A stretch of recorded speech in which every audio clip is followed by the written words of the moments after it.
Way I'm This planning is it, not when good. we do start off, just want to make sure everyone's ready, because I know we had a few things at the start, like someone was going over to their sisters, but I will give a recap, and I'm probably going to immediately ask you to roll initiative.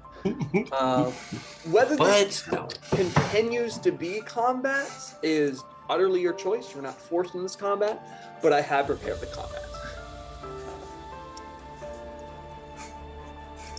You want me to get the tunes, Ty?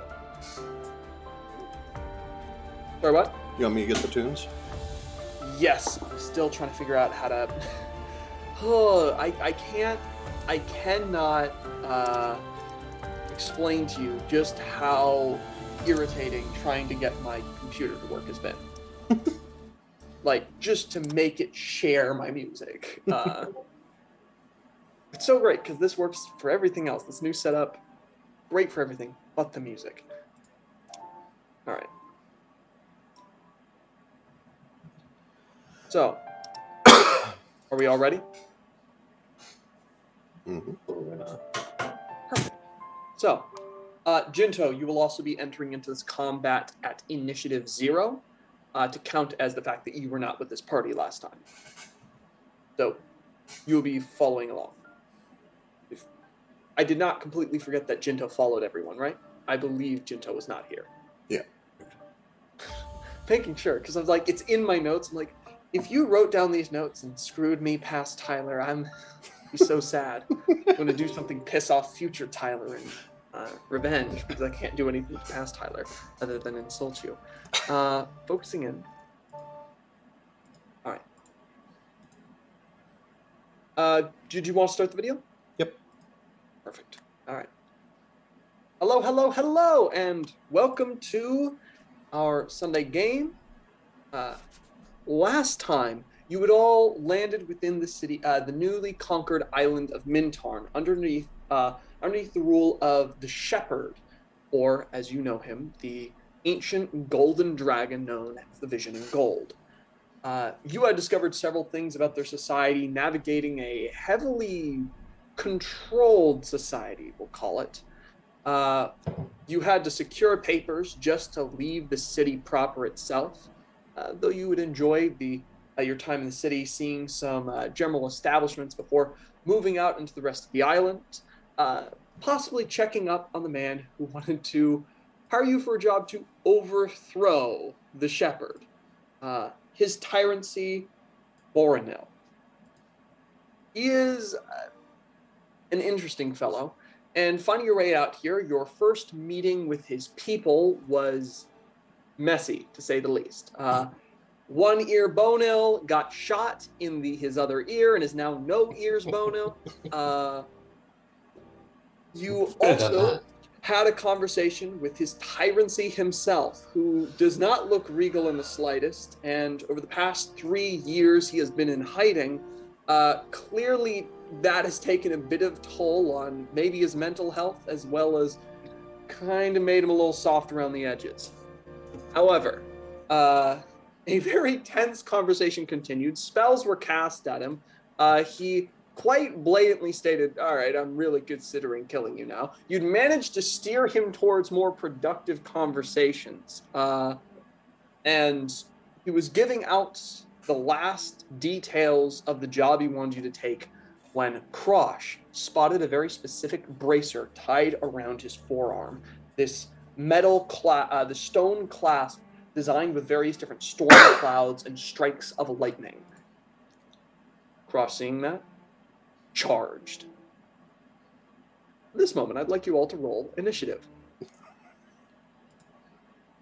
The water is currently crashing and lapping in the background. Wherever these guys came out from, some sort of subterranean area, you have absolutely no clue. Though right now, you have his tyrancy alone, with only no ears Bonil and several other people near an actual, pit in the ground that had been covered up, where presumably this man has been hiding for the past 3 years. Shit. Oh! Woohoo! Okay. Somebody brought the story dice. How's it going there, bud? All right, you'll be going right after his tyrancy. Oh. and I do want to describe for everyone. Ty, as Gordy, rolled a natural 20 for a 21. His Tyrancy goes at initiative 22. Bugger. It's the highest I could do. Hey. Yeah, you're going before a lot of other people. Yep. I mean, what am I talking about? There's only one guy. It's fine. I'm sure your DM will throw you up against a single enemy and nobody else. Is everyone in there? Let's see. We have Nynx, Gordy, Wilhelm, Terrorless, Krosh, and Jinto. All right. Let's start. Whatever music you'd like to play, please do so. What's Jinto have Any this zero else initiative? Krosh, you would usually have a surprise round, but I believe there's a very specific barbarian ability which makes that a little bit difficult. As at this moment, he calls upon a more feral instinct. He turns towards you, blade whipping out, and at this moment, this first round is indeed a surprise round. The rest of you will be surprised. The first round will just be blows exchanged between his Tyrancy and Krosh. You watch as, despite the fact that he's clearly drunk, and at first he just reaches over for his sword and completely misses it as he tries to draw it from its sheath. He eventually just fuck it, pulls his whole belt off, and then just starts wailing at you with the sheathed sword. He is going to take his 3 attacks against you. These will not do as much damage as they normally do because he has failed to actually draw the weapon. Does a 21 hit? Yeah. I'm not wearing my armor right now. A 22 will also hit. That is a 17. Know that currently, though this may change if his blood gets up, he's rolling at disadvantage because he is poisoned by alcohol. Fancy that. So, 2 of those will hit. I don't believe a 17 hits you. It does. Oh, it Don't wear my does. armor. All right. I will roll that again just in case you rolled lower. He does not. So, at this moment, he pulls out this sheathed sword. That's going to do, in my general estimation, I'm going to count this as doing 1 point where it would usually do slashing damage. The thunder damage is going completely through, however. You also will take no poison damage from him. 2 hits. All right. Let's see. All right. There you are. First hit is going to do a total of 20 points of thunder damage, as well as 6 points of bludgeoning. Second hit.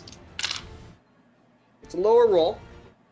That's going to do a total of 14 points of thunder, as well as 6 points of bludgeoning. The 14 thunder? 14 thunder, yes. Damn.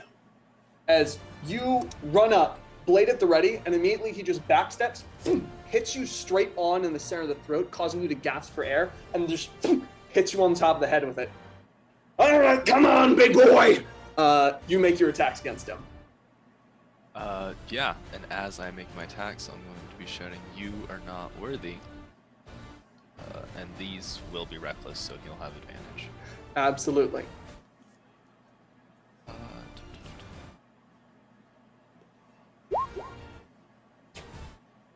Reckless attack, 21 hits him.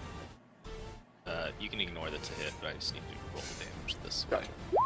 That's going to be on here. Understood. Woo! Damn. And your great weapon attacking? Yeah. Fantastic. Well, 28 points, yeah. You do not feel like it does as much damage as it should. As the same sort of resistance you've seen like Gordy or yourself show in those moments of rage, is flooding through his body as he just rolls his shoulder into the blade itself. Oh, I feel pretty worthy of a good time! What are you doing? Part of that's radiant as well. Absolutely. Radiant does not get through either. He seems like a tough to kill man. Second swing then. Put that on here. This time. There we go. 23. Woo-hoo-hoo! 23 will absolutely hit. That is going to be 31 points of damage halved, but that's still a decent amount of damage. You strike once, twice, both of them hitting along his body. For some reason, your axe just can't get proper purchase. As you notice, he is always stepping inside your swing, so you can't get a full strike on him. Instead of dodging, getting to the point where your swing starts, so you barely get any momentum behind the blade before he's right there. Damn. And that's actually my turn. All right. It is now this Tyrant's turn. At this moment, something wakes up in him. And you see some of the stupor of drunkenness fall away. He begins eyeing all the rest of you. At this moment, who intends on joining in the battle?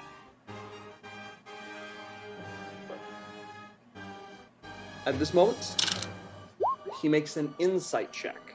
If you want to join in the battle but don't want to let him know, you're going to have to make a deception check that beats a nat 20.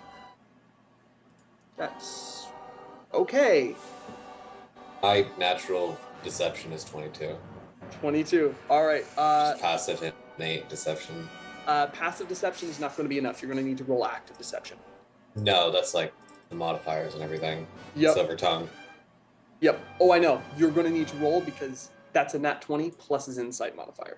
Ah, okay. Making sure. I will tell you what needs to beat. You need to beat a 27. Cool, there's a 28. 100%. 28 does it. At this moment, like, he is keeping his eyes on everyone.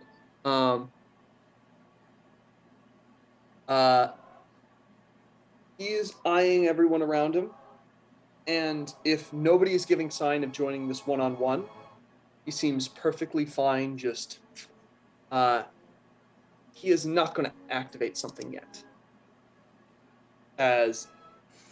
Actually, I think this would just be cool. He is going to raise up his sheathed sword, pull it free, and you watch hissing alongside the blade. Ghosts and spirits seem to search out. He says, "Crew!" As he hollers out, yelling, "Crew." You watch as ghostly apparitions of sailors and pirates all appear behind him. If the rest of them get involved, stop them. And he is going to, now with the sword finally unsheathed, he's going to look at Krosh. All right, big boy, let's have fun. And he's going to start striking at you. As now he is not rolling with disadvantage. That's a 22 to hit. That's a 29 to hit. That's a 17 to hit. Yeah, they all hit. All of those hit. All right. So, I'm going to need you to make... three... No, there are no Constitution saving throws to this. You're just going to take some damage.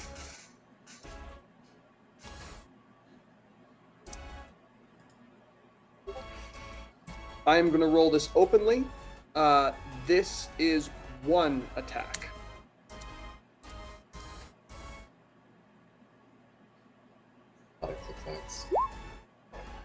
Oh! Is it the Be second worse. one? Third one. So, That could be worse. what happens here is you can have the 1d6 plus 5. Everything else is a mixture of poison damage as well as thunder. As his blade actually slicks something into your wound, constantly dripping with some sort of strange oil-like substance that and hits the ground. The blade itself seems to be white bone. It's a lot of damage.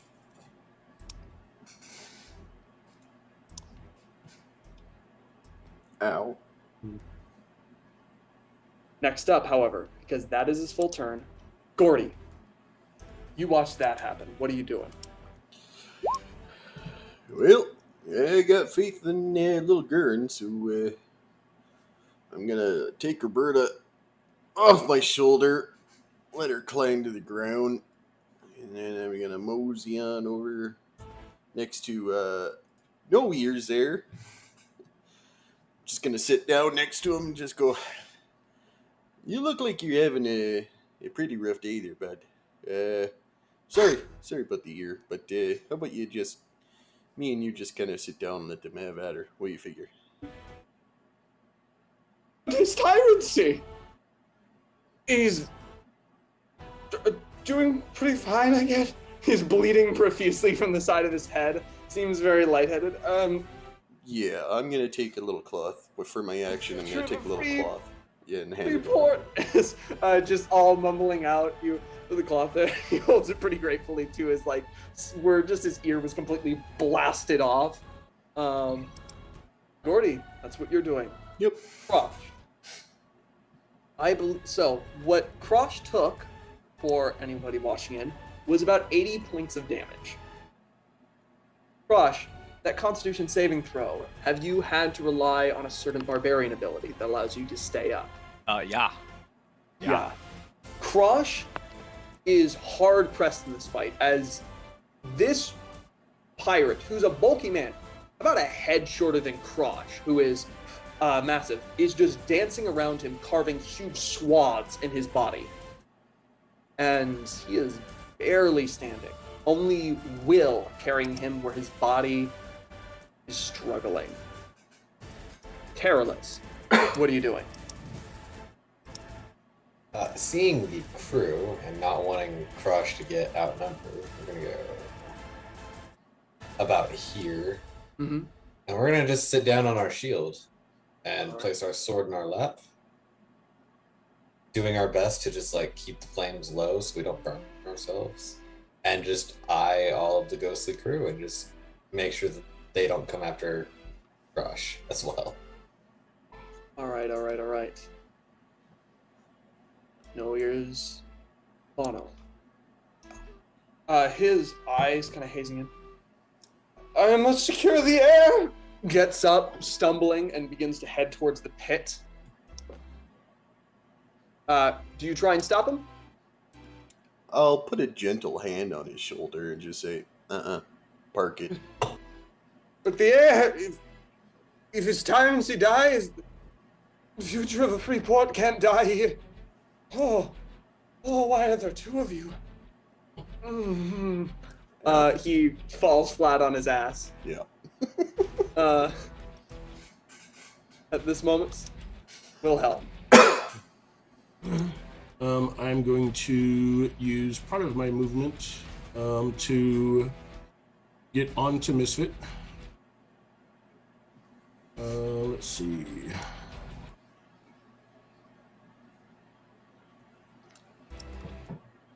Let's go. And I'll bring George with me as well. We're going to go about right there, and I will dismount. All right. And use that last 5 feet or so to come up here and stand by Terrorless. And I'm just going to bring my shield in front of me, kind of just, stand it on the ground a little bit, just in a defensive posture. And I will hold my action if any of the crew take a step toward myself or Terrorless, I will loose a shot. All right. Next up, Nings. Nobody else seems to be joining in, so I'm gonna just sit there nice and far back. All right. And they're nice and far back, though the ghostly crew continues to just their forms kind of having this strange sort of ethereal flag in the wind feel, as if some invisible wind were like fluttering all their clothing and different rags and strips attached to them to the side. Krosh. They, what I mean to say is they are not moving to attacks. They're all just standing in front of you, staring right back at you. They are not getting involved. What are you doing, Krosh? How did... I know he took those hits pretty well, but like... does he look a little hurt? I will tell you this. You have hit this man harder than he's been hit in the last 3 years.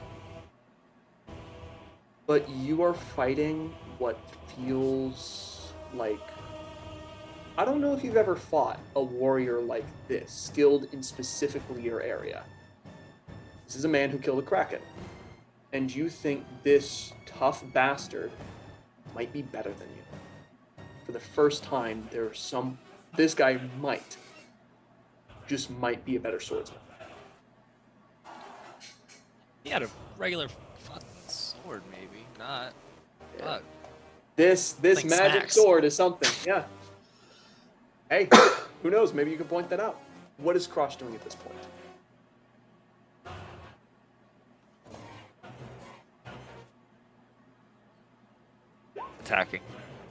Attacking. All Bonus right. action for a zealous presence, so he doesn't get advantage. All right. And anyone else who does anything within 60 feet of me until the end of or start of my next round gets advantage on anything or attacks, I think. All right. Oh, and we got big rain at the moment.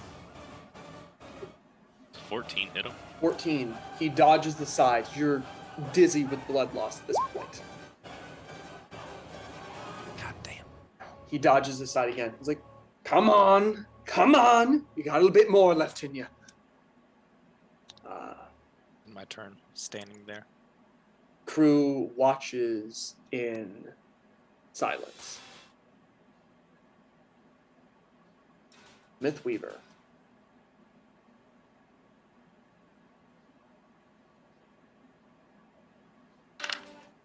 The who now?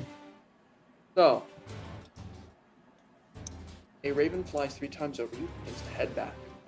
And emerging from some sort of cove, you see a massive ship.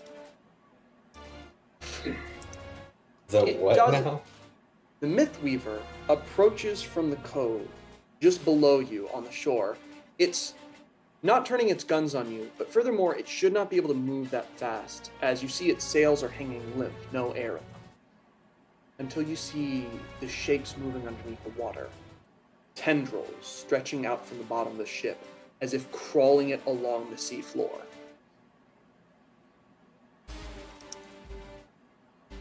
As you have not done certain actions, it makes no shots against you. Nothing occurs from the Mythweaver. Jinto. I'm not sure where I am, but if I'm on the map, I would be. Absolutely. You're here. I will now take the time icon off of you.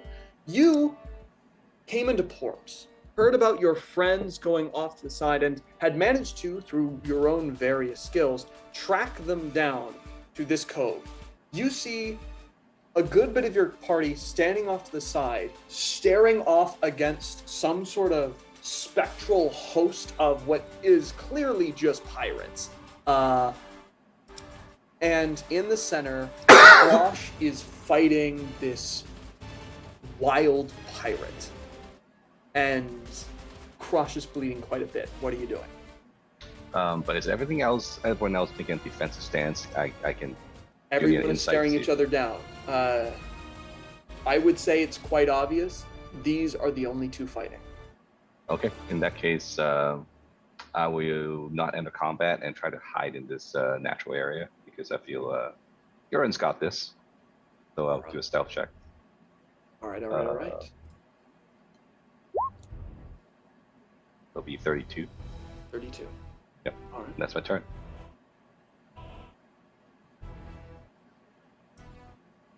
At this moment, Krosh, you may make a contesting athletics check, as instead of slashing you, he tries to grab for your throat. Didn't roll well. 19. 19. I'm gonna look at. I'm gonna just kind of turn my head to Krosh and just tell him you got this, and he can add a 4 to that roll. 4, bring it to Yep. a 23. Now he rolled a 15 on the die. With as raging, he has advantage on this. This man has a plus 11 to athletics. Yes. Grabs Krosh Try- by the throat, hauls him up, this much bigger man in his grasp, and is going to walk to the edge. Krosh, he is holding you dangling over the cove. This is his full action economy just to get you here. As he is holding you out above the water, you see rocks diving down behind you, the caw of seagulls, the ship moving. You are going to get to have a turn before he does anything, as he's just grinning, baring his teeth at you, as some unnatural wiry strength in this man's form is holding you aloft. Gordy. Crap. If you don't do it, I'm gonna do it. Guren, now. Please! Okay. I stand up and bonus action rage. We're Bonus popping the action. candy in. You... Bono's like... bleeding from the ear, just panicked, as like, this is clearly escalating. What are you doing, Gordy? I open my hand and call Roberta to my hand. And I just look at him. Stay there! What are you doing? I'll start whacking at this ghosty thingy. All right, you're charging at one of the ghostly crew. Yes, sir. And we're going reckless. You're going for the captain's cat. That's his cat? Yes. First mate, his first cat. Shit, that is a cat. Oh That god, I is a feel cat. terrible. I don't want to kill a It's like the cat. spectral cat. I'm don't wanna pretty kill sure cats. Roberta is like 3 times the size of this cat. It does indeed hit. That's going to be a total of 36 damage to first mate, his cat. Oh, I feel terrible now. You hear a very indignant yowl from it. He just turns around.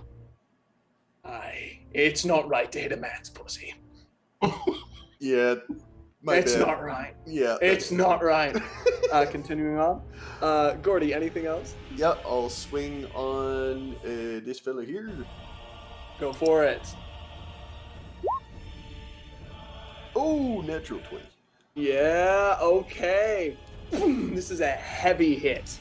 We're gonna go ahead and dump our molten maple shackles in that sucker. Okay, all right. Constitution failed. The 15. Oh, that's supposed to be strength, my bad. Still failed.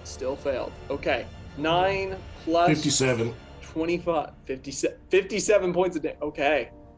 Yeah, because it would be double. 57. This one does not even get a chance to draw its sword, as it dissipates into a mist that is absorbed back into the sword. Alright. Another 10 feet, and we're gonna action surge. We're blowing everything, gotta save him. All right. And reckless, guy to the south. Oh, 20 and a I 15. think it was a fucking reckless. 20, and this is against this guy right here. Yeah, to the south there. All right, fantastic. A 20 and a 15 misses, but a 20 does hit and does 34 points of damage. That's not a small amount of damage. All right. Alright, and yep, that's all for me. All right. Terrorless, what you doing? We are going to stand up Immediately Misty step next to him. All right. As he is holding, you see Krosh dangling over the side. He turns towards you. You really want this fight? See, I don't have too many options. And then we're gonna go ahead and booming bright razor. Yeah. Booming bright razor straight towards him. A 20 does hit. Cool. How do I roll this damage? 23. 23. Okay, he does have that. That's fine. Even the thunder damage? Thunder damage? Yeah, he has that. Okay. Cuts along his cheek.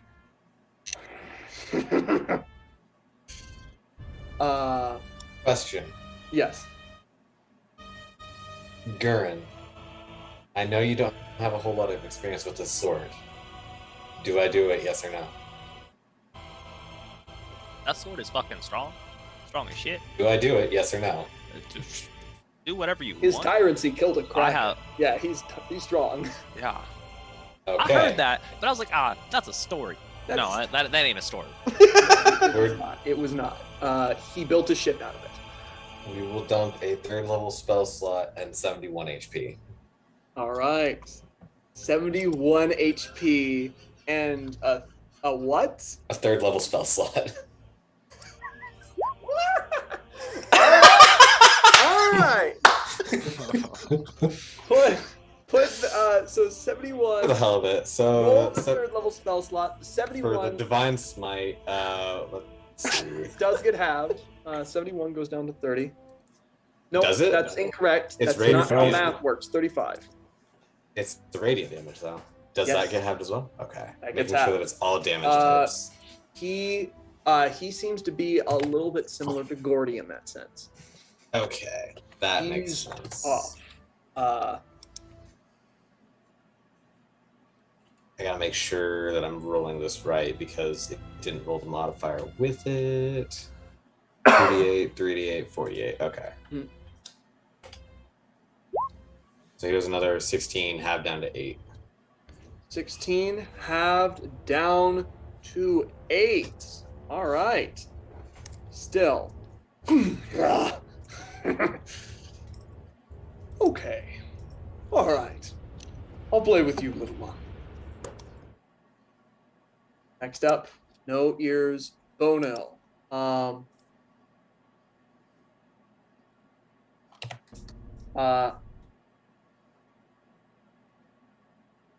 He's just gonna beg everyone to stop, but it's all half formed, incoherent.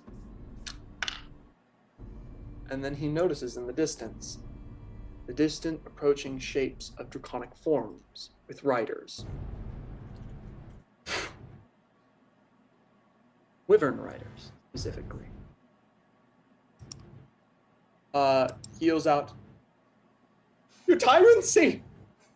Captain!" And just points off into the distance. Oh dear. Well, hell.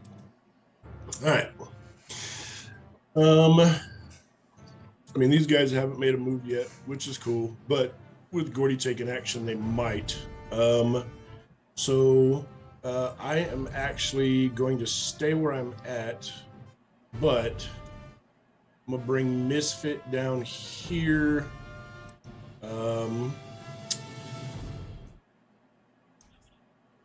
I think George is just going to stay behind me for right now. I am going to hold a spell until Guren's turn.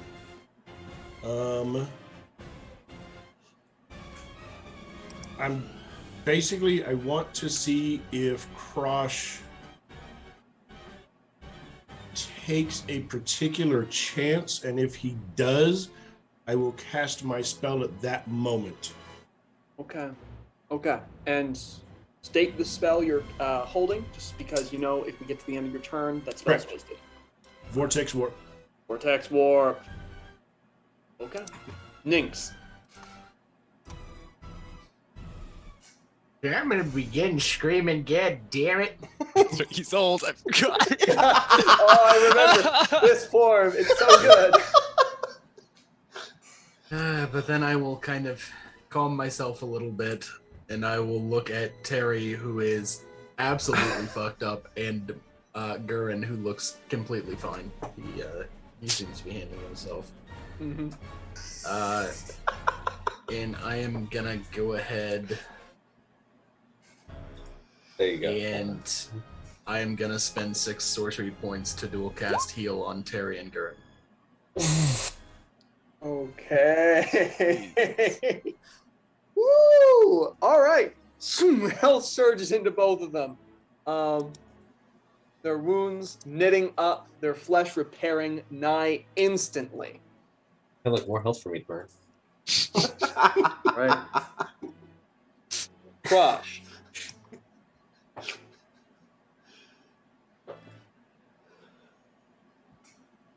What are you doing, Crush? What hand is grabbing me right now? Left hand, right hand is holding the sword down low. Which hand has his bracer on? On the sword. Could I try to break the grapple, but at the same time grapple him with by bringing my legs up on his arm? Absolutely. You're trying to put him in an armbar? Yeah. Absolutely. Go for it. Make an athletics check. This. I just think that's cool. Natural 19 for 28. All right.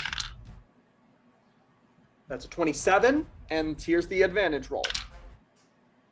And Beat me by 1. yeah, you go for that. He just squeezes so hard on your neck, you lose consciousness for a moment before shaking yourself awake. The sinking in your stomach as you are hanging over the edge, waking you right back up. That's only one attack, however. Yep, and I'm gonna try again. All right. Lower this time, 18. You rolled an 18 as well. Huh. We're rolling off. Roll again. 28 again. I All will. right. If I will he give him doesn't another roll, flash of he needs genius. to roll a 17 here. He doesn't. Cool. You put him in an arm bar. You have him grappled by the arm at this point. Just at that point, both our movement speed is dropped, and he can't Yes. drop me. He cannot drop you. It's kind of all I can do, though. Yep. Hey, But you it's know, something. He can't drop you, and you're hanging on his. Yeah. He's fine. just I'm shaking his healthy arm and you right hanging now. on. You're like a heavy weight. This guy should be toppling over right now. He is not. So, quick This thing question. can't hit me. Quick question. You don't have your hands on the bracer, though, do you? No, it's on his hand down on the side. Gotcha. Okay. All right. The loyal crew at this point. Yep. That piece that they were holding has been properly broken. I immediately need a charisma saving throw from Gordy. Charisma. Oh, this will be good. The cat you hit before back arches, I finished and it. it just leaps straight towards your mouth and tries to climb inside of your throat. Oh, what the? Should have finished it. Oh, God! I swear to God, if 40. you're fucking possessed. You are possessed by a cat. Fuck! You have 2 desires. One is Scritches. The other is to kill all of your friends. God fucking damn it. As I will allow you to control your own character during this because I think that's much more fun for you as a player. I trust you to do whatever you think would be the smartest way for Gordy to kill all your friends. Uh-oh. You won't tackle us.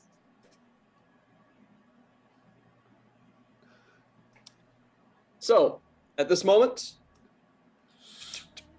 this one's going to get right here, and it's going to go for Terry. Okay. Yep. Yes, this is what you Frank. are. Yeah.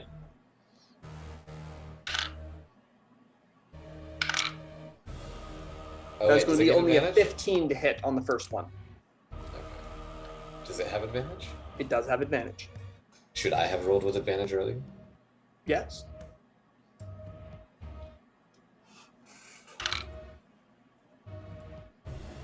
Okay. Second one. 22. That hit? Oh, that's a 22. 22.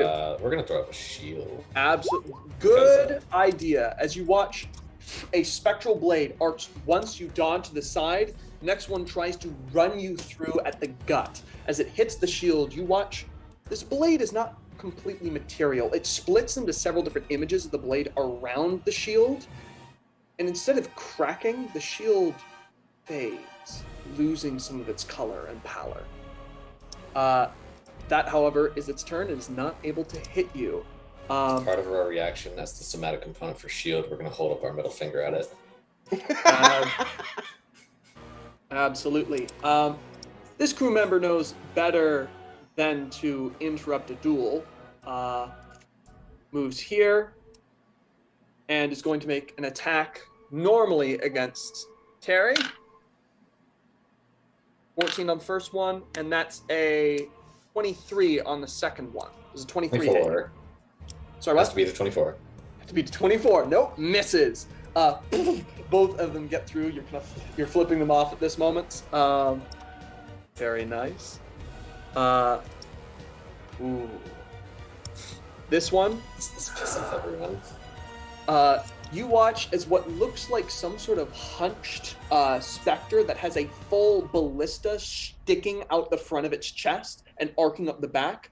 Hunched, almost Quasimodo style figure that turns over towards Nynx after seeing them heal and just starts scuttling forward like a crab. What the fuck? How much movement speed? Yes, it can move that far. Oh crap. Wow. The white ones can move very far. As it scuttles up to you. It strikes towards you. That's going to be a total of a 23 to hit you. Nothing I can do about that. Yep. On the bright side, these ones only have one attack. What the fuck? Yes. Yes.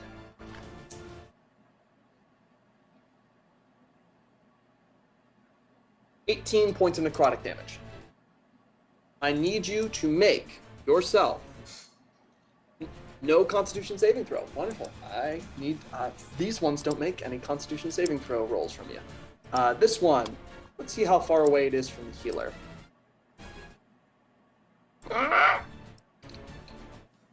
Goes right over here. It's going to get on the other side of things. Can I see its path? It does give you an easy distance around, as it does stay 10 feet or away from you at all times. Okay. As it has a total of 60 feet of movement. Goes right here, is going to try and eat Nynx. As you just watch it with like a harpoon in hand. This one is also hunched, but instead of having like a harpoon through it, you just watch as it looks like terrible ropes have racked it up against a ship as if it was keel-hauled. And it just starts trying to stab at you. Okay, that's a 15 advantage because you're a flank. Natural 20. I'm going to let you see this one.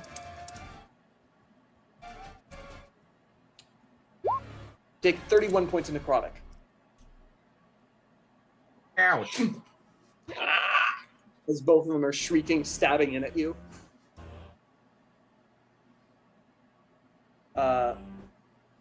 Next up is the Myth Weaver. Bell is ringing. Bonil is going to pat his waist, Hit with your best shot. pull a wand, and fire up a flare into the air.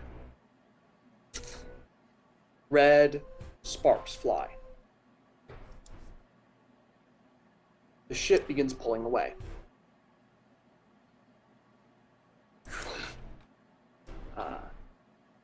It's able to get about here. You only see stern of the ship as it's continuing on. You see at the stern, there seems to be a young woman, probably around 17, fighting with about 5 different people who are dragging her down beneath the hold. Like, she's trying to get off the ship? She's trying to go back to the shore. What does this person look like besides 17? Well, it's pretty far away, but you're close to the edge. I'll allow you to make a perception check. No, it's an 8. You see some dark hair, cutlass at her hip, bits of golden earrings.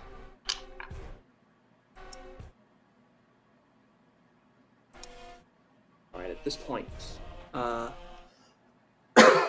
Jinto. Ooh, actually, they're gonna send a parting shot, I think. Come on, hit me. What's up? They're probably just because this is only fair. I am going to need Terrorless to make a dexterity saving throw. Well, is it Terrorless? Yeah, Terrorless is seen attacking his Tyrant. So, Oh, yes. 100%. He's on the cliffside. Yeah. This is Princess And they don't want to strike right Krosh because Krosh is literally grappled with the guy. That is a failure. This is true. So, okay. I'm also going to need Wilhelm, and Jinto hasn't joined the battle, so it's going to be Wilhelm and Misfit also need to make these dexterity saving throws. I haven't done anything yet. Don't you my dog. That is a fair. You know what? That's a fair. It's a fair moment. Terrorless, I'd like you to make. 2 more? 2 more? I need to quickly look. Yeah, make 2 more. It can do that. That's awful. Here you go. You failed all of them. One. Here's a net one. Let's go. Let's see what happens. I really wanted to spread these out. Like my idea as the DM was like, I'll spread these out. It'll be like a cool little terrain effect. Instead, that's going to be a total of take 62. Let's go. 62 points of lightning damage just crackle across Terrorless as you watch something sparks along underwater. Literal storm clouds form in the air, and lightning begins to strike down at Terrorless as the boat itself begins to glow with an ethereal light. We're just gonna middle finger up to the boat. I'm still standing, bitch. You missed. This Tyrancy needs to make a wisdom saving throw. Oh boy, okay. He stares out at the oncoming wyverns. Fuck. Holds up his blade. Return. Disappears from his hand. Oh. Looks around to both of you. Congratulations. You'll be the ones to kill a fucking legend. Let's see how many I take down with me. At this moment, he is going to full on start just punching straight into Krosh's face. Do I get a turn if I join? Oh yes, I skipped you, Jinto. That is my bad. I mean, Jinto. I wasn't sure because What are you doing? Yeah, sorry. I double clicked again. Jinto, what are you doing? So I would like to join the battle. So it's my first turn in battle, giving me my attacks. So Hunter's Mark on this guy, and I'm going to try to shoot at advantage if he is not noticed me. All right. I'm using my new arrow. Go for it. So that's 22 to hit. Ooh. Fantastic. Longbow. Yep. Gordy, are you using the smoke against your ally? I'm Yes, because you're possessed. That's very possessed. sensible. Yep. This comes in. Who does it hit instead, Gordy? right to Terry. What's up, bitch? So you said it was a 22? Yes, it's got to be the 24. So it's just gonna bounce off. It automatically hits. It doesn't automatically hit. It has to. It has to direct target. target. Same roll. Yes. Yep. Luckily, it doesn't automatically hit. It only hits if the attack would have hit their AC. Nice. They're under the effects of the same attack roll. Yep. Still, it cancels out the blow on that. He turns over to Gordy. Good cat. God damn it. All right, here's my second attack. What the fuck was that, Jinto? I was like, I don't know, like something's happening. There's a weird guy, weird pirate. Second attack. I'm a 22 to hit. fucking legend. As you fire again, this one like hits straight in his shoulder. Ow! My third attack is a Dread Ambusher, so I'm gonna take this other thing off. Give me a sec. 44, half down.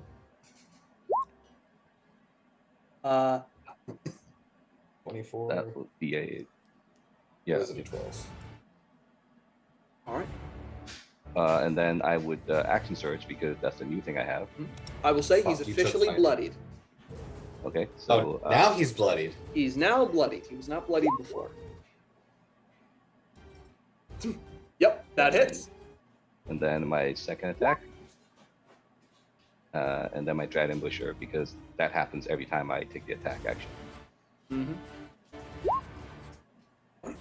Fucking attacks do you have? God damn. It's my You can first round, unload on turn 1. Oh, on turn 1, yes, Yeah. things are very scary. 23. and I can still move, so I move closer to the edge, Mhm. trying to catch the ship as I float above the rock about 1 foot. Ah, you're trying to catch the ship. I see. Okay. So that's all my attacks, and I go like, "What's going on?" And then that's my turn. Now, it's Tyrant's turn. Bonus action, he's gonna be like, hold on one moment. Pulls out a potion. He is going to down his alcoholic supreme health potion, which means he's using a constitution saving throw to not be incredibly drunk. Question. Yes, With which arm? with his free arm. I thought Guren was grappled to that. Grappled to this arm, he just sent his sword away. Yeah. He has Oh, a bare arm. Okay, okay. I thought Guren was grappling with the sword because the sword had the bracelet. No, that was the sword grabbing my neck, or the arm grabbing my neck. Ah, okay. Yeah. I had I had things one choice. flip-flopped entirely. All right. Yep. That's my bad. Look, this is a truly insane fight. So, look, it's fair. He also needs to make a constitution saving throw. He does succeed. This man has been drinking far too much.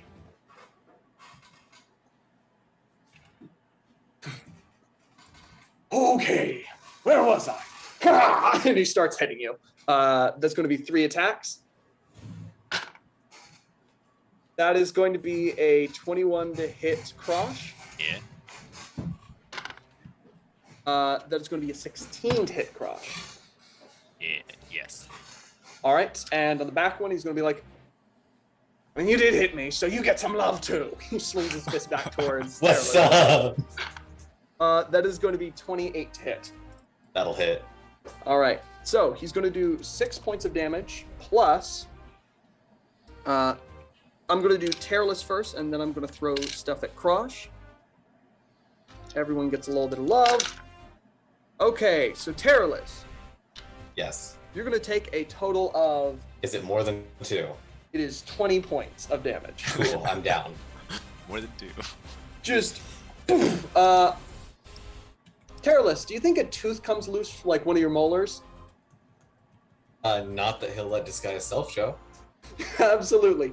You get knocked down, knowing that you might need to disguise self for a little bit. And then for Crush, it's going to be, you get to have the 12 damage he does through bludgeoning down to 6. And then the thunder damage, 11. It's going to be 28 points of thunder. As just, there's a crackle and echoing, like, just deafening blast every time he just slams his fist into Crush. All right. That is his Tyrant's turn. Though, turns around and notices Jinto.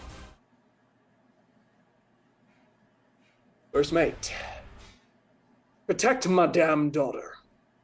Kill him. And gestures his head over towards Jinto. Gordy, what you doing? Aye, aye, Captain. Legend. Ah, God. There's 40. I get, like, 3 attacks of opportunity from Wilhelm, Misfit, and Terry. I mean, Terralus is down. You could have thrown him over the edge. Yep. No, he didn't. I'm following orders. No, I'm just saying. Wilhelm? No, I'm explicitly saying you could have thrown him over the edge. Yes. Could have been. I don't. That's a tough one because I don't Just know. hit the bastard. I don't know if Wilhelm would, honestly. How many fights have we been in where we've had to hit Gordy just to keep his rage going? See, that's a point not to hit him. No, that's a point to hit him. What do you mean? So action dash. I'll Misfit and I'll both take a swing at him, I guess. All right. That's a 17 to hit from Wilhelm. Yep.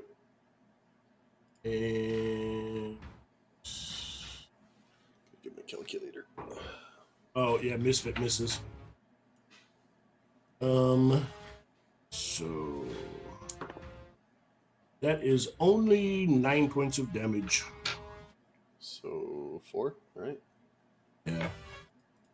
God damn it, dude. Chopping at the ankles. Yeah. Action dash and I'm sorry, Jinto. That's okay. Go action surge. Yeah. He action searched last time. Goring rush. Oh, yep. And yeah. Please miss. Reckless. Please miss. Oh, thank God. 3 barbs. Roll again. 15. That's reckless. That's 23 to hit. Damn it! Okay. I thought you only roll 1 die if you are doing silvery barbs. Huh. The language there. Yeah, because that's interesting. Because when you must re-roll the d20. Yes, I think you would use the low roll. That's going to be 15. Oh, thank God. Just give myself advantage. Mrs. Jinto. All right. Next up, Terrorless. Death saving throw. God, we love these. What's up? All right. I wish I had something for this, but One success. All right. No ears, Bono. Okay, so no ears, Bono. Just need to roll a wisdom saving throw to actually bring himself to join the fight. Looks up, kind of holding his ear. Sees Terrorless there. Just begins dashing at the man who blasted off his ear.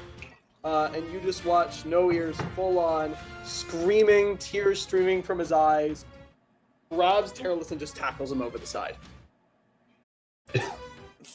we love to see it. As a no-eared man goes sailing over the side with Terrorless down into the rocks below. Does anybody have a reaction for that? Just press he was able to attack. Probably More like slid just along. like you just kind of him off, tripped over after him, Slid on the ground as he went. slid through. on the ground. That's more. Thank you. That's more canon. No ears, Bonell. He would be more likely to slip, fall to his own death. For reference, I've had Benny Hill playing for the last Yeah. hour now. This just finishes it off. Okay. Anybody ever? All right then.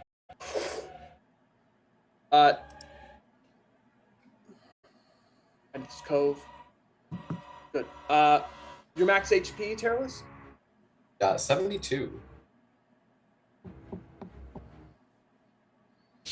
That could do it. Let's see it. Let's see it. And unfortunately, Vortex Warp isn't a reaction spell, so. You're not dead. Nope. You're gonna fail a death saving throw. You are actively drowning, and you are smashed among the rocks, and the currents begin to drag you under. Bonil dies instantly. Yup. As I want to let expected. you know he had 4 hit points. Oh. So you're saying that when I took off his ear with the Lowest. Well, there's a possible reason damage why roll. when you rolled really low, I was like, okay, it takes off an ear. Because this man is not a natural born fighter. He has the commoner stat block with some bonuses. He's just very loyal to the throne. He was utterly incompetent. And now he's very dead. If I remember correctly, I rolled like a 2-point damage. I rolled 1 point of damage. Yes, 1 point of damage, and I thought, okay, so that's a fourth of this man's life right there. So I was like, that takes off an ear. Wilhelm. I salute no ears, Bono. So first thing I'm going to do is I'm going to look back at Ninx, and I'm going to holler out, hey, why don't you just come on over here and stand by me? And I will vortex warp Ninx out of his current situation and over by me. You just see the crew members just look back to you. Very output that their prey was taken away from them. Yeah. So I guess I can Right here? click that. Ninx, are you okay with that? I'm okay with not being flanked. Okay. And then we're going to go ahead and send Misfit up here. See if he can't help get in on this a little bit. That's a dirty 20 to hit. Dirty 20 to hit. Fantastic. Hitting this thing absolutely does. That connects. Okay. That's max damage. That Oh. is. Oh no, I'm sorry, not max. Oh yeah, it is max. I'm sorry, 12 points of damage. 12 points of damage. Fantastic. That one staggers its ghostly form, then reapparating as it's. Instead of turning around, you just watch as the entire head and body reverses. Like the texture of the front of it just sucks in and then forms it in reverse as it just reapparates to face this new foe. And remind me if. Never mind. That's me. That's all I got. All right. Ninx. So how far down is this cliff? How far? That is 140 feet. Don't try it, dude.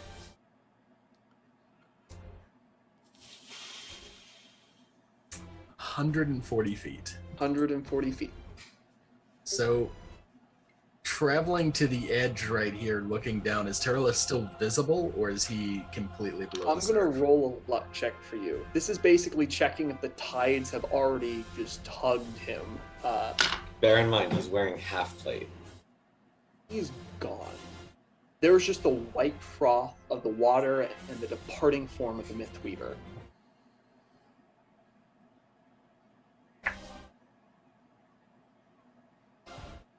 Deal with the fight, and then deal with the fallen. Alright? Deal with the fight. Hey, And then deal with the Captain, fall. I deal 70 damage to myself. Shut up. Your input is no longer valid. I like to imagine these are mental conversations Nyx has with himself. Like, Terrorless is such a pain in their life that they imagine a Terrorless voice in their head just so they can call it an idiot. This is 100% a fact. So Gordy is quite obviously possessed right now, right?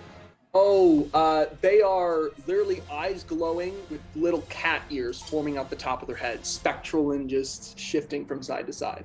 Oh god. In that case, I will then expend 4 sorcery points to dual cast Polymorph on myself and Gordy. Oh, thank All God. right.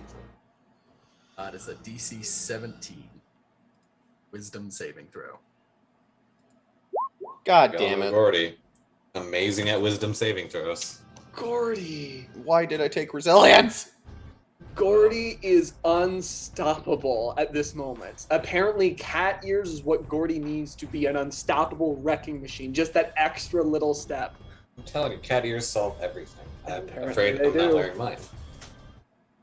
So, sadly, they seem to resist. In that case, I will turn myself into a T-Rex. Not a All huge right. Giant crab. Ooh, all right. Actually, no, I will go with a huge giant crab. There we go. Crab represent. All right, let me get some art for crab. Just Yeah, all right. Let's just get our crab out here. look up Gigantamax What size is the Kingdom. crab? Huge giant Huge? crab. All right. Huge giant crab. I've got the stat block. I'll send it to CR8. you. It is a C. It is I a put it in the skilled chat chef. for you. This is legends, and I love it. Let's give this to.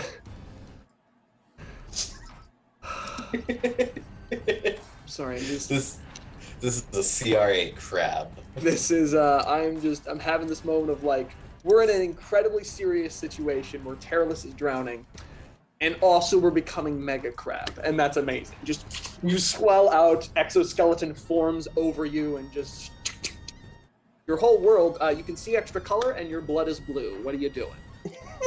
That is my action and my movement, so I am staying right there. All right, staring down at the 140-foot drop, just shifting your claws. Crush. You are wrapped around the arm of his Tyrancy, who is just rearing back and has been pummeling into you. Yeah, I'd like to take my foot, kick him right in the chin to try and shove him prone. All right, make a shove attack. 24?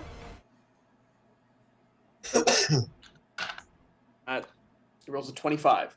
Nah, balls. Well, I still want this man prone. Yeah, go for it. Ooh, 27. 27. Roll off. He rolled a 27 as well. 29, natural 20. That beats his 25, 100%. You managed to shove him prone. Cool, and he can't stand up because we're both still grappled. Yes, you're both still grappled. He cannot get up. And that's all I got. All right. Loyal crew. They do not interrupt fights with this Tyrancy. That's not how they play. This guy... Look, this guy is part of his Tyrancy's crew. He sees a large crab, and he's going after that large crab. Crab. Crush, you may A take an huge attack of giant opportunity if you crab. so choose, but these guys are specifically not getting in your fight. So would you like to make an attack of opportunity on this thing as it just goes over towards the giant crab? I don't want to loosen my grip. Honestly. Makes sense. Hey, that's you two are having this fight and are not paying attention to a whole lot of people outside of it, except for the occasional interruption. To hit the giant crab, that's a 19.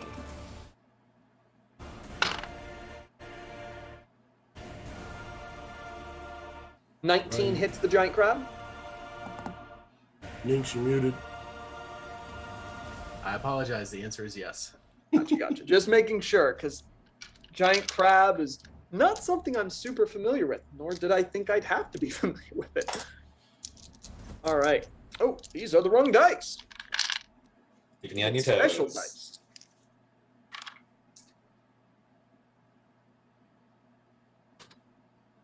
Crab.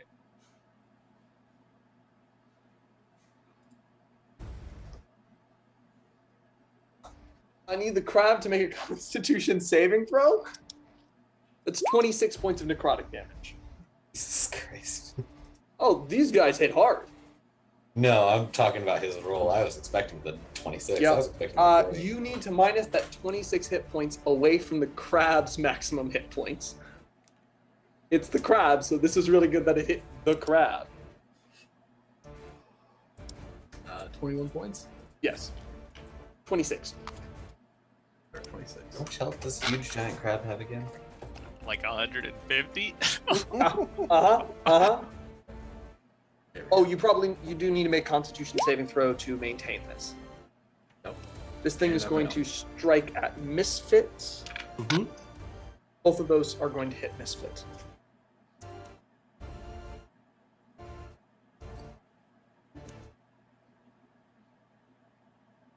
Oh. 25 points of necrotic damage on the first hit. Constitution saving throw needed for misfit. 17. 17, that passes. The second amount of damage is going to be 19 points of necrotic damage. Another Constitution saving throw from Misfit is needed. 16. 16, all good. Yeah. You watch as this damage immediately begins to form like a terrible corrosion over this incredible alloy that Misfit is made of, but in a natural corrosion begins weakening the actual metal. These creatures are going to look about.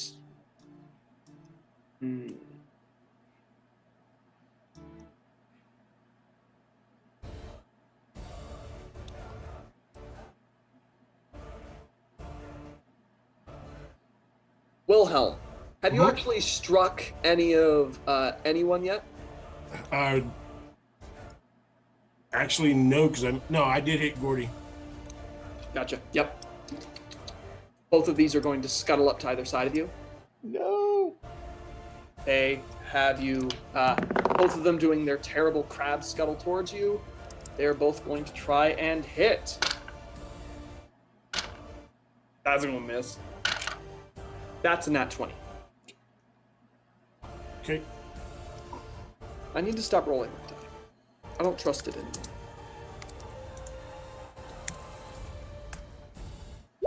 It's going to be 28 points of necrotic. You do not need to make a Constitution saving throw. Okay. But I do need it to make a dexterity saving throw. All right.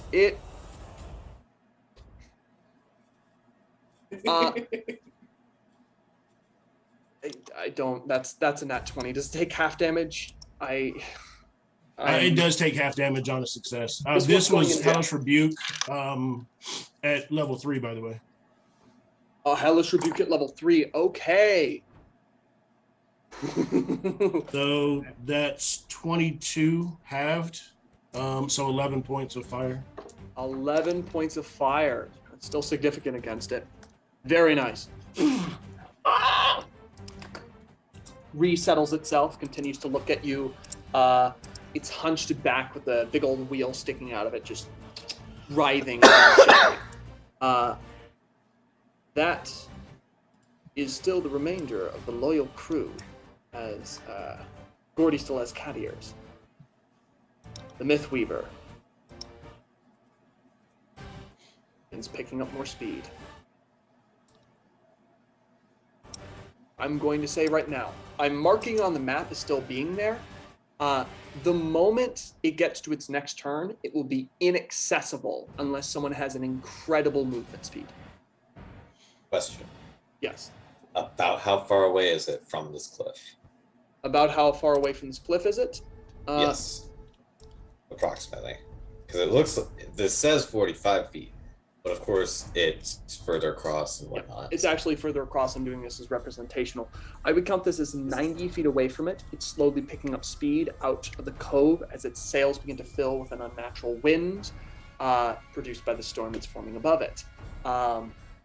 It goes very fast. It's 90 feet away, 140 feet down, which if you want to do some Pythagorean theorem, you'll think of how much distance it actually takes to get on the deck. This is true. Yes. That said, that is the Mythweaver, and it is 90 feet away, which means it can still do that. That is horrific. Jinto. Yep. 3 dexterity saving throws. All right. But I have a question if I survive, so hold on. Yes. He said I have a question if I survive. Yeah, so the question is, if someone has a grappling hook arrow and a 600 feet of rope, could he possibly shoot the grappling hook and get to the ship if he has range? It is possible. Okay. If you shoot it this turn, and how much rope do you have? 600 feet. 600 feet. Okay, stretching out. At a certain moment, the weight begins to hold down the arrow. If you hit it before its next turn, you'll be able to grappling hook it. Yes. Okay. However, do you have evasion? I do not have evasion, You do so not. I'm going to be in a lot Okay. of pain. Yeah. Still going to take some half damage. I'm going to roll. That's going to be correct. Let me double check. And what kind of damage is it? Just piercing? Lightning. Oh, lightning. I absorb elements then. Actually, no. I use my action. Yeah. Yep. So I don't have. Take that yet. 50 points of lightning damage as lightning just strikes down and sears into his body. Give me a sec. 50. Okay. Did you say he took half damage, or is that the half damage? That is halved. That is That's all half. halved. Yeah. Because those are 3 of these. Yeah. The commands are going out. Usually this would be spread about the party, but Jinto is the one possibly threatening the life of his Tyrant's daughter, and this moment his commands are not to worry about him. Okay. So here is it my turn yet? It is now Okay. your turn. Here's what I'm thinking. Yes. I want to voluntarily drop my boots, so I will fall 140 feet in the water. Mhm. During that fall, I'm going to shoot that grappling hook at the ship. All right. So just know, Yep. you'll be falling 140 feet, which even Into into water, water, yeah. you're along the shoreline with rocks. That's going to hurt. Yes. Okay. Then let's do this. So Okay. I will allow you, as you're choosing to do this, to make an acrobatics check to lessen the damage. Take a proper position while falling. You're still going to have to deal with rocks, so no matter what, there is going to be damage. But absolutely, you may pull this off. Okay, let's see if I can drink something real quick. Sorry about this. This is not a situation I wasn't expecting from last session. I thought, oh yeah, they're talking, right? Oh yeah, yeah. Nothing but conversation. Exactly. So I just watched the thing without the map, right? So that was my recap. All right, here we go. Let's see what happens. That's 28. I don't have to plus. You are going to sorry. have this damage. You fall 140 feet into rocks. So that goes from 55 down to 27. So got it. Yep. Okay, and then I can't take my shot. I'm going to say Gordy can't take an attack of opportunity here because technically this is forced movement of gravity acting upon your body. Yep. Thank That's God. very clever. As you fall down, just before you hit the water, and you look down and, oh, that's a lot of rocks. You fire and immediately take toes pointed down position so you can hopefully arrow into the water. You scrape past a rock, which opens up your side, blood spews and bubbles into water, but you're somehow alive as you hit into the bottom of the water. Roll to hit the Mythweaver. Okay, it's literally the broadside of a ship, so. Yeah. Outside of a barn. Let's see it. It Yeah, has an I- AC. Yep, I'm not going to use sharpshooter, but I don't want to unclick it because. So 16. 16. Shunted off the side. The AC is 18. The same AC as the creature it was made from. I am Oh. sorry. Okay, that's the. I have more than one attack though. Yes, you do. I'll 100% allow. It's a returning arrow, so it Yep. pops back. 100% fire again. Jesus. Oh, Um, that's amazing. Oh, that's even worse. Jinto. God no. damn it, dude. Jinto, I think fine. as you're falling, you're like, I'm going to pull this off. And you look down at the rock, you're like, I made a mistake. I made a mistake. And firing twice, you thuds off the back of the Mythweaver as it continues on into the distance. I still have a bonus action. Yes. I'm going to second wind. Second wind, absolutely. Let me fix my second wind real quick. Sorry for the long turn. You are all fine. Know that you are currently 7 hit points. 30 feet underwater, bleeding. Okay. It's not bleeding, just know that that's more of a salt stinging your wounds thing. And if there were any sharks, they smell you. But you are 30 feet underwater to the point where everything is very dark and the pressure's getting a little hard on your head. As I'm burbling, I was like, I gotta get a better bow, and then I start looking for Terry next turn. That's it. That, with your bonus to hit, that is insane. Because you had a 65% chance to hit each time. Yeah, it's fine. It's just one of those things. Yeah. It's one of those things. His tyrancy. Okay. Yeah, no. He's consigned himself to his fate. He's just going to try and give one last good hurrah to his legend. No, we're not rolling with that one. Been rolling too well. And my hand always goes for it. That's the problem. That's going to be a 30 to hit. With disadvantage. This one's not much better. Oh! Advantage. 29 I put to him hit. prone. Oh, well. It's less. Hit you once, then he's going to use his next attack to shove you prone. Or attempt it. We're just fucking rolling. I don't understand. I'm gonna 21? 21. He beats you on that one. You are prone as well as he hits you, kicks out your legs, you fall down, you were just both laying into each other, like rolling around, trying to beat each other to death. He's gonna make his third attack as just a straight up attack. That's gonna be a 19 to hit. Still hits. Okay. So it's 3, and then 2 sets of thunder damage. Yeah. It's going to be 3, so 6, and then 2 sets of thunder damage. That's cocked. 2 points of thunder damage on the first one. 2 It's a ones. low roll. Hell yeah. 15 points of thunder damage on the next one. Cool. Hitting into you, there is that loud cacophonous shaking of the very stones beneath you as you are armed still. You have your weapon. He is just continually like hitting you, just madness alighting in his eyes. Every time there's a spark of lightning from his bracer, it highlights his expression. Gordy.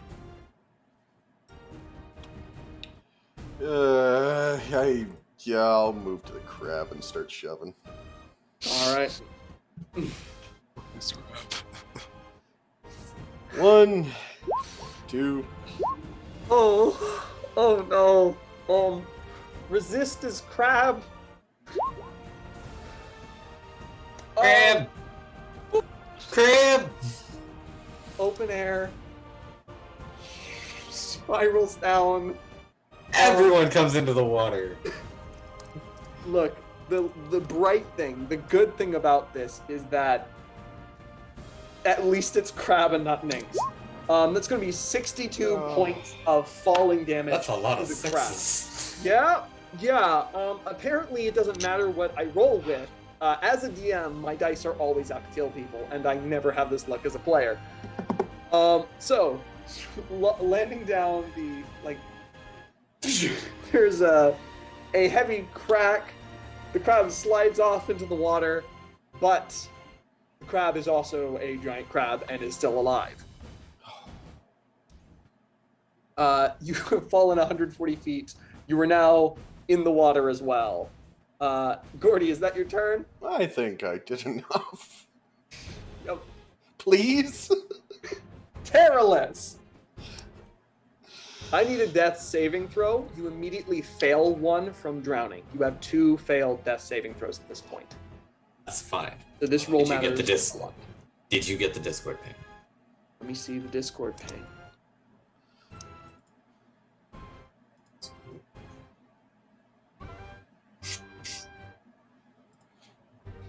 He's pulling whatever strings he can pull right now. Nothing is up to fate for him. Okay. Here's what I'm going to say. You need to roll your death saving throw first. Okay. It's a Okay. 5. So, here's what's really going to matter. You, in this moment, underwater, as the life is leaking from you, and you see dark shapes in the water coming towards you, through a hazy, salt-stinging vision, you call out to a very distracted Mutre. You are going to need to roll a luck check. Straight 1d20.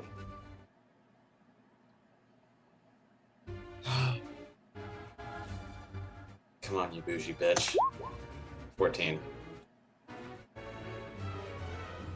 A voice comes to you. I don't have much time. I need materials. Natural 20. The 5 turns to a natural 20. You lose 4 hit dice. permanently gone. That's fine. As well, you are running out of things to bargain with every time you reach out, as she takes that and seems to need it for something. As the presence leaves, you are underwater. You see shapes around you, dark swimming towards you. You are 30 feet underwater and your lungs are burning. You're going to do a quick recap where we are, where the cliff is. There's a fucking crab. You see a dark shape of something underwater. It stings, it's heavy salt, the current is battering you about, you're 30 feet underneath the water, and dark shapes are not like rushing towards you, but having a slow, lazy roam about you, coming closer and closer with some alien curiosity. We're gonna take a half second to orient ourselves, and then we're gonna grab our cape. All right. Yes. We're gonna use Dimension Door, and we're gonna Yes. throw ourselves on top of the boat. On top of the Myth Weaver. Because I can't handle whatever's up on top of the cliff. And So you I go also onto don't the know Myth how Weaver, tall yes? the cliff is. Yes. The Myth Weaver was the last thing I probably saw coming down the cliff. And I don't know the math of how tall this cliff is. And a shower of salt water. You appear on the deck of the Myth Weaver. Around you are the countless ghostly bodies of the Myth Weaver's sworn spirit crew. This is the crew for a man of war. It is not the minimum crew. The minimum crew for a man of war would be 100. It is more than that.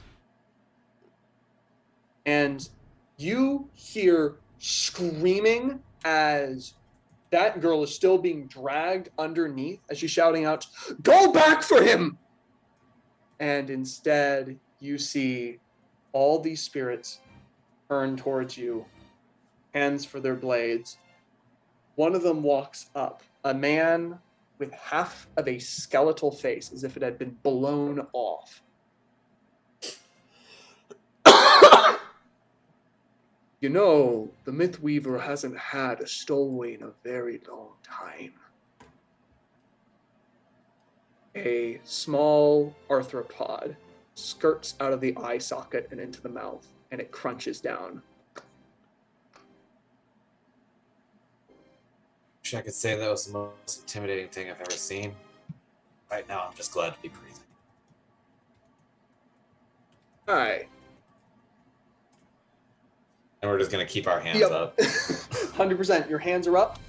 We're going to flash away from that. As on the Myth Weaver's turn, I'll count that as you will have time to resist, but that's when the crew will act. As in this moment, they're just all considering you a full crew of a man of war, which, by the way, usually pirate ships are sloops or smaller ships made for quicker travel. Just a little bit of a history lesson. Man of wars are not usually used by pirates. They're too slow. Not the Myth Weaver. No Ears Bonil is dead, being munched on by a shark. Question. Yes. Since I didn't use it, can I use my bonus action to grab Bono? Yes, you may, absolutely. Just to bring him along, this fucking legend of a man who water- threw me over the... Do you want Bonil to be alive or dead? He took a massive amount of damage. If you wish to keep this man alive, I will make a roll. If I want to keep this man alive, Wait. Bonus action. If I grab him and use Healing Word after we're on the Myth Weaver. So he has 4 hit points. He took a ridiculous amount of damage. The only Yes. way he could have survived that is if I roll, let's call a 15 or up on this dice, for the pure reason of Rule of Cool. He's okay. Fuck it.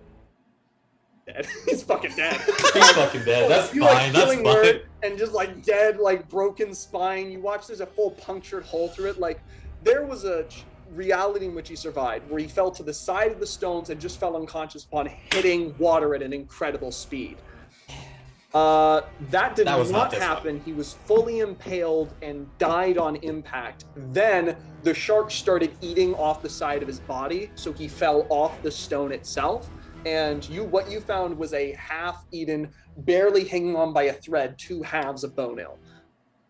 He can join his tyrancy in the afterlife now. Fuck it. You watch as like the body is snapping, twinging, and like a full spiritual form spews out of his mouth as no ears bone ale's like looking down. There's like a hole in his spectral form.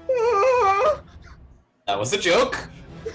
I'm glad he's He back. is sworn to the crew, so it's a good point. I was going to do that on Mythweaver's turn, but that's actually what's happening. He's reaching inside the hole in his spectral form, very scared, still reliving his death. Wilhelm, what are you doing?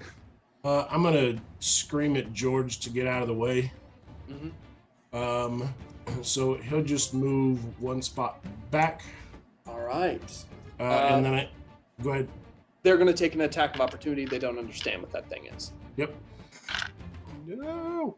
That is going to be a total of 14 to hit. Yeah. Yep, that hits. All right.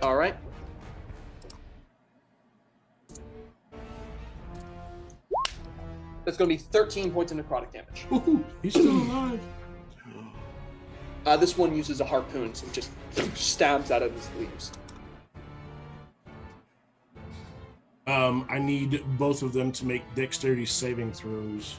All right. Failure. Oh, that was a D12. Both of them fail. Okay. So you see all of the little gears and cogs and stuff that are on me and around my body just kind of begin to vibrate and shake and shoot out. Mm-hmm.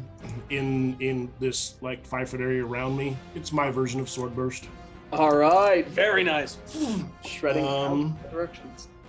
12 points to both of them. Yes. Very good. Let's see. He's already used his reaction.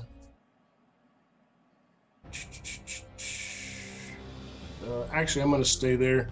And then I'm going to have Misfit take another shot at the dude in front of him.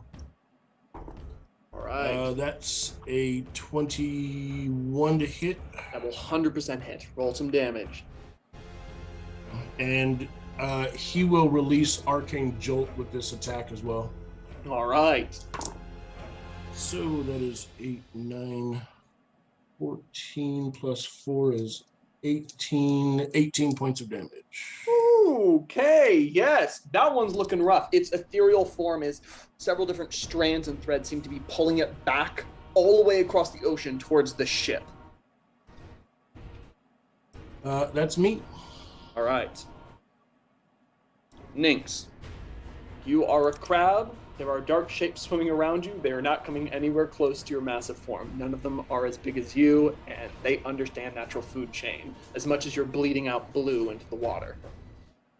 So, was it possible to see Terry with my crab vision? Crab vision, of course. You like saw the form of Terry, and then the form of Terry disappeared, and in your slow crab brain, it's just Terry gone. God damn it, Terry's gone. You can't understand the magic that took him there as you have crab intelligence right now. You just know that he's gone. In that case, I will turn towards Gento. Yes. And I will swim my ass over there, and I will just come up under him and just kind of lift him to the surface. If Absolutely. Possible, depending on how deep we are. 100%. What's your movement speed? It's a 30-foot swim. Gento was 30 feet underwater. You go here. Your form's pretty big. You're beginning to bring Gento to the surface. Oh, you use your action as well. Yes, Gento's on the surface. Gento, you're brought above it as you ride on the back of massive crab. Crabs, nice. That's what I say. I will snip. And Snip, then, snip. that is my turn. All right. Crush. I'm going to recklessly attack for a straight roll. Go for it. He's prone, so you already have a straight roll. Yeah, Advantage even hit a better. prone person in close combat. Yeah, I just kind of forgot that I was also prone. Yeah. 15. Swinging towards him. That does not hit. He moves off to the side, jerking his head. Boom! Hits the That hits. Yeah. Yep. That's going to be a 26 points of damage, halved. And All right. that's it. Loyal crew. The crab is gone, much to its very unhappy ghost sounds. Moves over here, is going to attack Misfit instead. I did not have it flanked, which I should have, but it surges over. That's going to be a 15 and then a 17 to hit. 15 is his AC. No. Yeah, I'm sure he's going down. These guys do a good amount of damage. And Constitution saving throws, of course, to actually not have the hit point reduction be permanent. So they're not getting around. It's a dirty 20 on one. That's and a 50 points of necrotic. So I got a dirty 20 on one and a 19 on the other for con save, but he's unconscious. All right. Unconscious. This thing breaks it as, yep, these are the elite fighters in his Tyrant's crew. This one's going to move here, in with Wilhelm.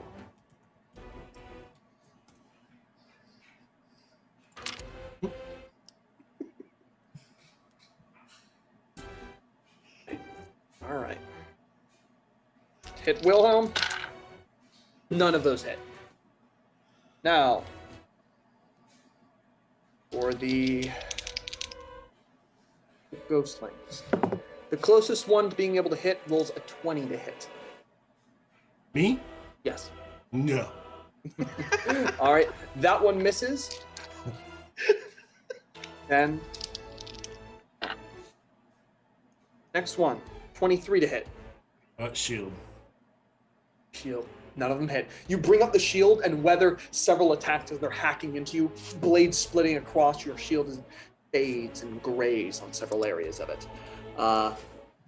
Ooh. The Mythweaver. Okay. So, Terry. Yes. They're all rounding on you. One produces a long strand of rope. They look as if they are going to try and tie you up. Are you going to try and resist them? No, he's just gonna look around like, what spells can I cast? How many of you do you think I can take down in that state? Can you leave me some dignity? They all look around at each other.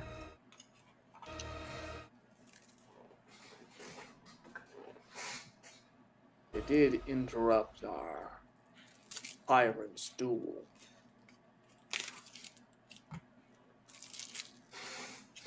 They come at you with the rope. Yeah, that's fair. That one with the blast off face. They are going to tie you up.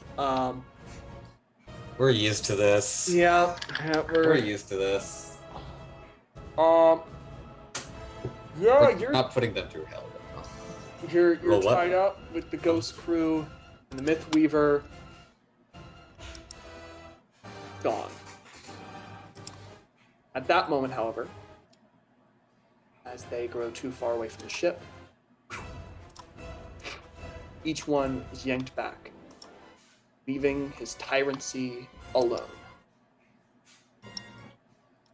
Does that mean I'm not possessed anymore? Yes, you Oh, are thank no God. longer possessed, as First Mate gives one last pulled away. Jinto, what you doing? I'm mounted on the crab, right? Yes, you are mounted on a crab. How does this Tyrant Sea guy look? This Tyrancy guy is 140 feet above you on a ledge, so not in view. Well, not in view. So how high do you have to fly up to like angle-wise? Okay, I'm trying to think. This is going to be hard. Okay, so the problem is he's prone with Krosh, and Then never mind. Don't. Okay. that adds a don't whole. worry about that. So That's- you would need to get at least 130 feet up. okay, and the ship is long gone. Narrative. It so, is. Yep. Picks up speed. Sure. It's I think I'll look at the crab and go like point up to see if the crab wants to climb up, and I'll start kind of flying up the cliff to secure a place to tie a rope. all So, right. whichever amount of speed you think is appropriate for the ledge. So I can go 90 feet because of dash action. 90 feet dash action. It's a 140-foot ledge. You Yep. soar up. All right. And that's what I'm gonna do. Hey, on this turn, they're not here yet. We'll get them ready. Okay. That's Shinto's turn. It's Tyrancy. Is going to keep punching out at Krosh. These are straight rolls because he has disadvantage and advantage. It's going to be 28 to hit. That's a nat 1. That one's going to miss, which I think is the first time he's missed you. Yeah. He has a pretty big plus to hit. That's 24 to hit. However, missed once. Going to take 6 points bludgeoning in all. I've already done the halving. And then the thunder damage. 9 points of thunder damage. 20. No, that's a 6, not 9. That's another 17 points of thunder damage. I'm at 1. You're at 1. Yep. Gordy. I'm sorry, Guren. I'm coming over. This asshole killed my dog. Made me turn against people. He's going down. Meet Roberta, asshole. Reckless. You don't need to. You don't Already need to do managed. reckless. He's prone. I'm doing it anyway. Prone and unarmed. So Always go reckless. always go reckless. All right. Oh, sorry. Minus 6 damage off the second roll. I forgot to uncheck Giant Smite. So that's going to be 17 points of damage. And take how much off the left one? The D6 on the top that says Rage and Giant Smite. I only get Giant Smite on my first swing. Gotcha. Cool. So Sorry take about that. these 6 out. Okay. 5 plus 21, 26, 29. You're hitting him. I mean, he's bloody. He's been bloodied for a while. As you're slamming into him, he's rolling about, taking glancing blows. You hit him. Wilhelm.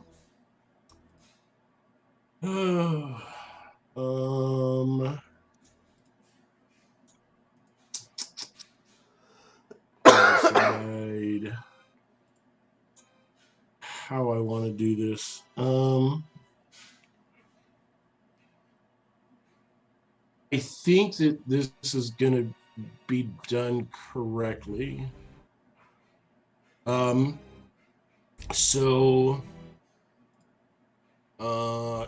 Guren. I am going to shoot this guy twice with my shield. That will mean it is at disadvantage because it's prone. Correct. But still, I just see what he's doing to Guren, and I'm not trying to get very close to him. Got it. Makes perfect sense. Disadvantage is... Oh, whoops. Get back to the right thing. Disadvantage is a 17 to hit on the first one. 17 to hit does not hit. He rolls out of the way. Sucks. My other die was a natural 20. This one is a dirty 20 at disadvantage. Battle hit. Roll some damage. Alright, so we're gonna throw an arcane jolt into this. So 14 and 10 is 24 plus 4 is 28 points of damage. 28 points of damage? Yes, sir. Very nice. And then for my bonus action, I am going to, so make sure 5, 10, 15, 20, 20. Okay, you can just barely get there. I'm going to send George over here right next to Guren. And we are going to cast Cure Wounds at 3rd level. So that is 3d8 plus 4, so that's 18 points to Guren. I know it's not much, but... And that's my turn. All right.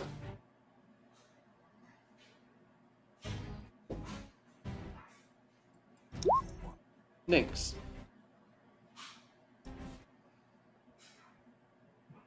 Well, this is a predicament. Is there any like jutting rocks or any place that I could like technically stand down here? Or is this? You could stand above the water, yes. I'm gonna like try and tuck myself, like into the cliffside here, just so that you would notice a cove, what looks like a warehouse, and a hidden port that had been constructed down here. I have a whole map for it. It is currently empty. In that case, I'm gonna try and like crawl myself up somewhere, and I'm gonna drop concentration on polymorph. 100%.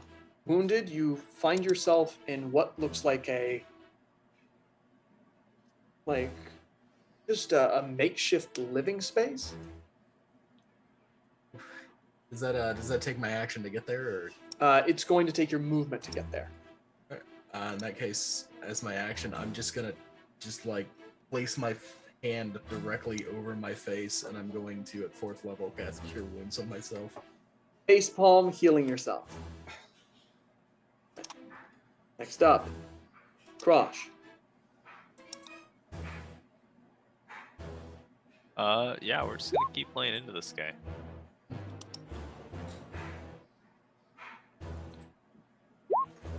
For a 24 to hit. 24 to hit.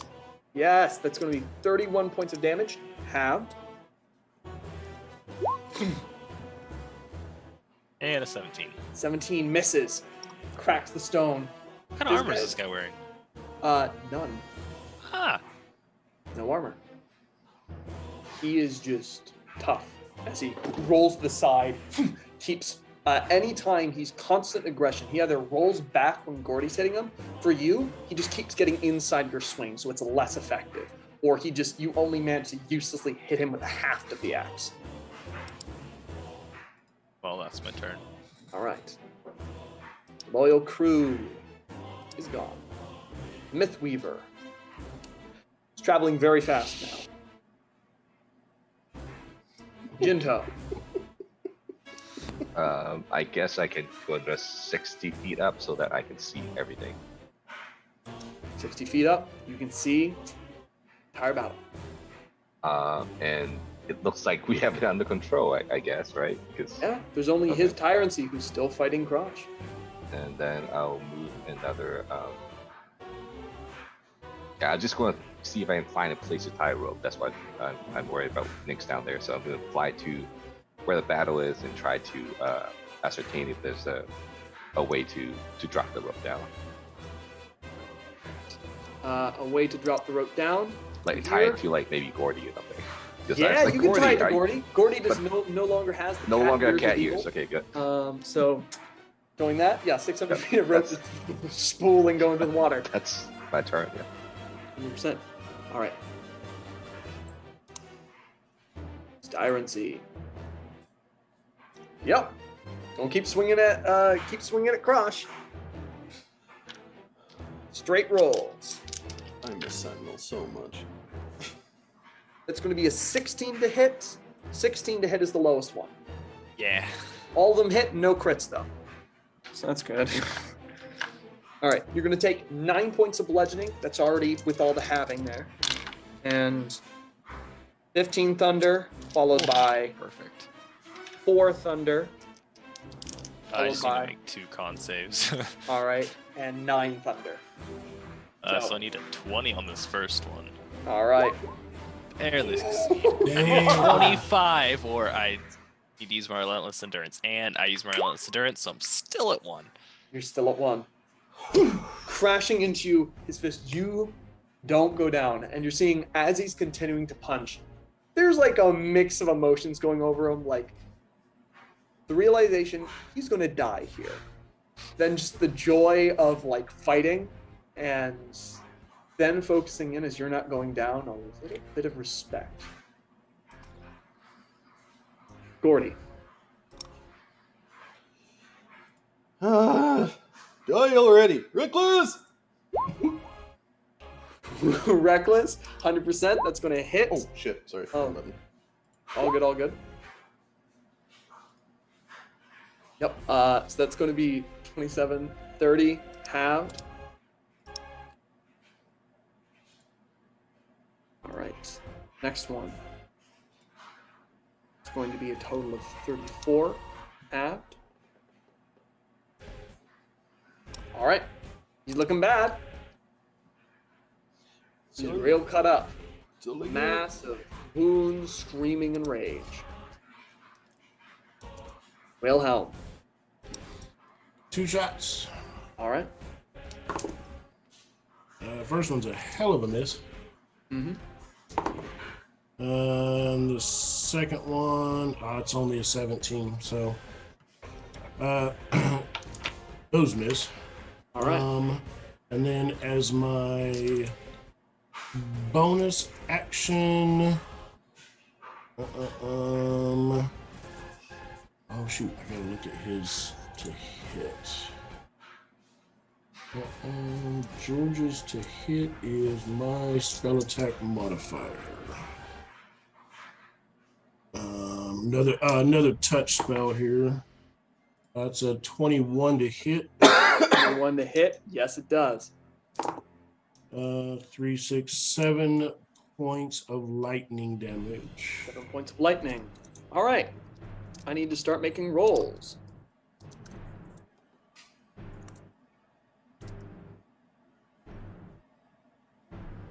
That is correct. He should go down. That should have taken him down. He does not go down.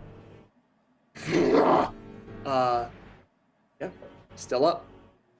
That's all I got. All right. Nynx. Rope. 600 feet of it. Just in front of the cove now, being washed in and out by the tide. Very quietly look up at the rope and be like, I'm not going to climb 600 feet. I can't do a fucking pull-up. What are you thinking? But technically, only 140. No. Instead, I'm going to use my... let me double check to make sure I got one left. Yep, I will use my last 4th level spell, and I will transform myself into a giant ape, and I will just start climbing. King Konging your way up. You do not need to roll for that. I am letting you be King Kong. It does have a climb speed. If that he does have a climb speed. I don't care if the rocks are wet. You're climbing up. It's fine. You have a climb speed. We're not... No more Benny Hill. You continue to climb up. Crush. So I know he's hurt, but like, how bad at the moment? There's a hazy look. This man is more wounds than skin. Bleeding profusely. You don't know how much of the blood on you is your own and how much is his, mixing in as you have been close up fighting this entire time. I'm going to do 2 unarmed attacks and try to headbutt him, but specifically with my tusks so I can gouge him with those. All right.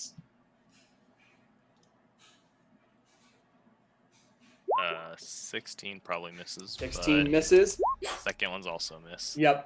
You headbutt him. He headbutts you back, and it just dazes you a bit as this tough bastard won't go down. Myth That's Weaver. all I got. Low dice rolls. Jinto, what you doing? I'm not sure if I should butt in. I asked Guren, like, should I just continue fighting this guy? What's going on? Everyone left. Just get a quick response. You can see me trying to kill the man. Right, but like, I don't want to take your kill, right? So. I want this man dead. Okay, so I would. I'm just going to fresh Hunter's Mark him. I assume all the damage, and then Go try for to it. shoot him. Yeah. The damage at this point doesn't matter. Oh, okay. So I'm just trying to hit then. Just So I'll hitting. just take off sharpshooter. Yeah. So give me a sec. Where's my bow? Here it is. Is it roll? Hit. Hit. Does crit do anything to him? Succeeds. I don't think crit changes anything. Oh, okay. Is Then I go not- like, okay. I These guess are it's good. impossible wounds. What happens is Jinto places one directly into his kidney. The next one goes straight into back, where it should kill anyone. And yet both of these arrows sticking out of him.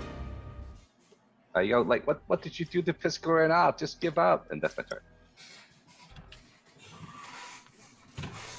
This moment, the wyverns are coming.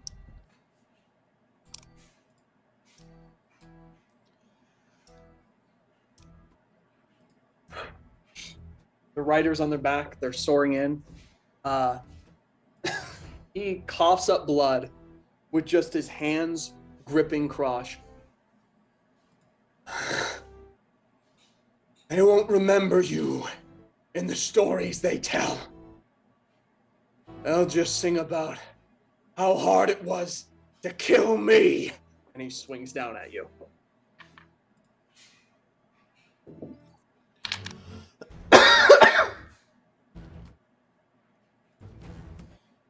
That is a nat 20, a 19, and a 22. Well, I just have to roll insanely well, Yes. and I'm unconscious. Does it matter if I do that or no? That, all these hits are coming through. Okay, then never mind. Sorry. If you grant fucking Yeah, I'll grant advantage Guren. to Guren. Just to, I'll do that and then grant advantage. Hit, knocked unconscious. He begins raising his fist up for the 2 extra strikes that will kill Krosh. Is anybody doing anything? That first one roll with disadvantage, or reroll. Reroll. Just because that's what Silver Dwarfs does. It's going to still be a 20 to hit. Ah, Fist raises up. Is anybody doing anything? This doesn't need to be an action. You can just call out or do. Then I would say, I mean, if I could use George's reaction to try and get in the face of this guy to scramble him, to try and throw off his hit. I don't. Even if he gets in the way and punches George, just George get in there with all his tentacles and. I mean, that's all I got.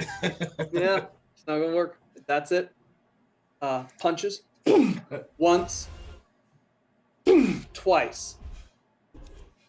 As it raises up again, bracer along his wrist, his forearm begins to glow.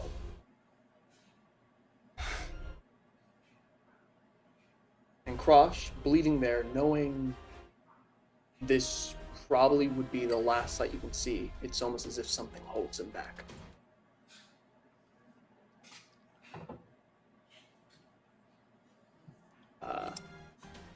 He's going to stand off your body as Krosh is bloody and broken on the stone. Just stand up and full on roar into the face of the approaching wyverns and Gordy. That's his Tyrant's turn. Gordy, what you doing? I'm going to drop rage. Mm-hmm. I'm going to try to pick him up. Mm-hmm. And I'm going to use Wilhelm's augment to my horns and cast Burning Hands right in his face. All right. At that, we're gonna. It's not enough anymore. With that last roar, more blood than skin, like cascading along his form. Too much blood loss for any human to have any right to still be standing or alive. Pull him up. Fire engulfs his form. Then it's charred meat and bone. Something glows. You watch the bracer detach from his wrist, fall against the ledge, sink into the water.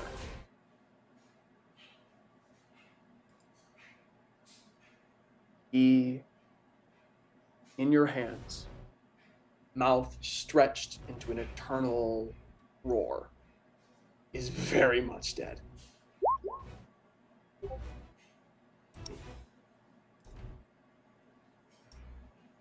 I just dropped the carcass. That moment. That is where we're going to have our 10-minute break. Hold on. Ooh. Y'all just killed his tyrancy. Boronil, the man who slayed a kraken. Very well done. Yeah, no, I thought we were just gonna like beat him to a pulp and then Guren was gonna take the bracer. What the fuck? I mean, is he unconscious or dead? We'll see. He's dead. He's dead. dead. No, he's very much so dead. He's very dead. Did he That's a punch very me dead twice man or right now. once? I was a little unclear on that. Sorry, what? Did he punch me twice or once? I was a little unclear. So there were 3 punches. The first one knocked you unconscious. Yes. The second one made you fail 2 death saving throws. Yes. And then something glowed in the bracer, and he seemed to hold back, and did not punch you the 3rd time.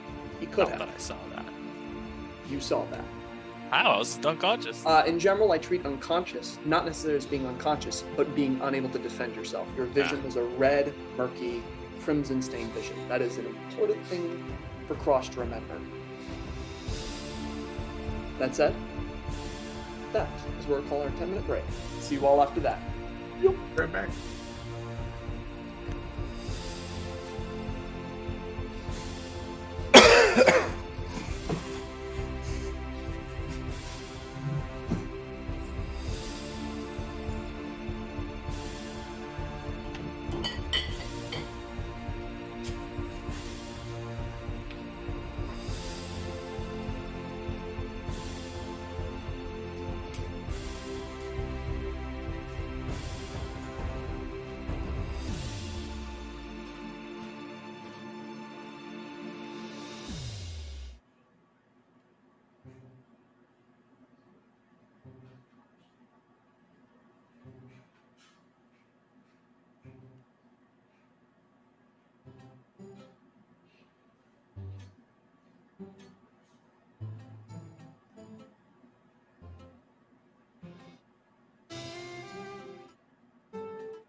Fucking cat. That's why dogs are better. Yeah, Exactly. yeah, They never don't trust possess it. you. I didn't know you were back, Ty. I just sent you a message. One moment, I'll be right back. I might be staying home tomorrow, dude. I just walked out to the kitchen to refill my cup. My freaking foot is killing me, bro. Rest that shit. It hurts more now than when it did earlier. And I've done nothing except sit here, so... Oh, fuck. But it feels like... So, like, going, like, from my toes across the top of my foot to the outside and back to my heel was just kind of like a line of pain. And now it feels like it's kind of spread almost like half of the top of my foot and the whole side of my foot. It's fucking killing me, dude. Damn. What's killing you? I don't know. I guess when I was doing yard work earlier, I stepped wrong or something, and I either like strained or sprained or something a tendon in the top of my foot. Gross. I'm sorry. So, The solution. Are we currently streaming? no, not yet. The solution is to go to your brother-in-law's house and give you like a whole bunch of muscle relaxers. That has done wonders for my back. See why you were checking the rewards. Here you go. Oh yeah. Big devil. That's from my back surgery. Did you send those my way? I need more of them. Well, So, they're actually like 3 years old, so they're not quite as potent as they used to be. Jesus. That's how Also, often. for reference, I was banking on Jinto making that shot. Oh no! Yeah, it's Let's roll 20. Terralus has a bad, like a just some bad omen hanging over his head that makes It's called him... decision making. Oh, I- Tyler, I will say, I looked up the stuff about the homunculus, and I did make a mistake. So for the homunculus, as far as a bonus action, using them as a bonus action, their action, they can attack. The channel magic is a reaction. Yes, it is. So we could just say that he used 2 reactions earlier. That's my fault, and I will do better in the future. All good, all good. It's fine because the slip-ups are generally here.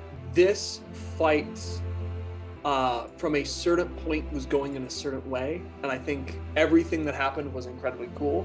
And to be honest, with how hard the Tyrant was to kill, I think it's fine. I think it's fine. I feel. Did he feel ridiculously durable to anyone? Yeah. Oh, yeah. Good. Then everything was successful, and his stat sheet did what it was supposed to do. Slip ups did not ruin anything. Yeah, now I know what it's like for DMs to hit Gordy. That's annoying. So they're boss enemies. They're barbarians. There's a reason I do like one a campaign usually, because they are. The feeling of how tough they are should not be replicated again and again. It has about a one fight use. Gotcha. 'Cause- Let me know when They you hit suck. the button.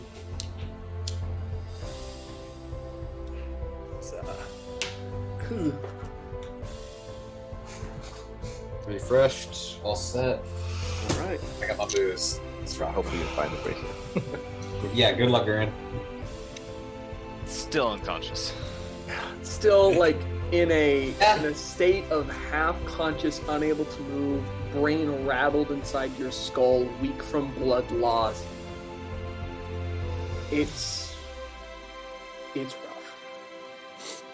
As Oh, Neek Bob. stands in this holdout No, he's a cave. monkey. Thinks it's a He monkey. just hears behind him, bloop. All right, everybody ready? Let's do monkey things. Unmuting.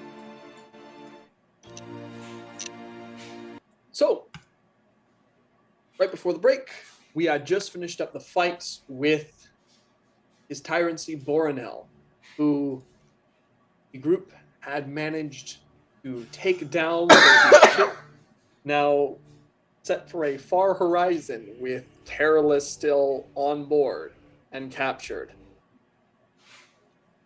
The rest of the group is in various states of bloodied or angry, with Krosh laying flat out, face bruised and mangled. The bracer having dropped off, now corpse, the Tyrant into the waters below, glowing all the way before disappearing in sea foam. What are you all doing? 2 wyverns land with the riders on the back, seeing the dead corpse of his Tyrancy. What is everyone doing? Krosh is still unconscious. Terrorless is in the wind. Did I see that thing go into the water? Yes. I am gonna jump back down and try and get it before it gets imperceptible. All right. You're going to jump down into the water. Are you still a giant ape? Yes.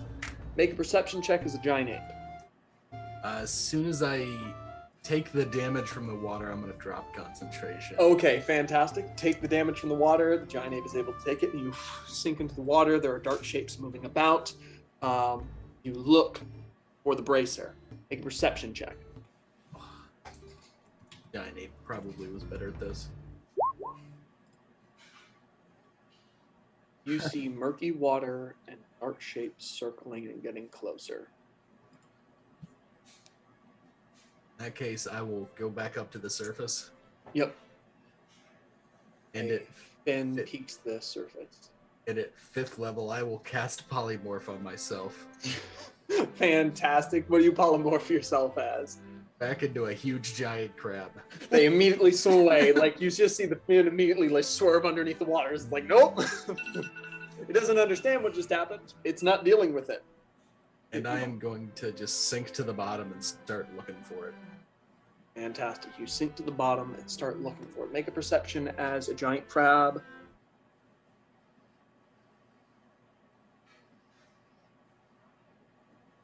Well, they have stealth for some reason.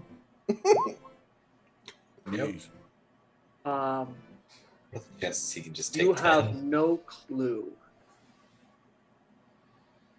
Yeah, I'm just gonna stay down there for a while looking for it. I will say off screen, and this is a thing that Nix does not notice, the bracer buried underneath the sand bubbles,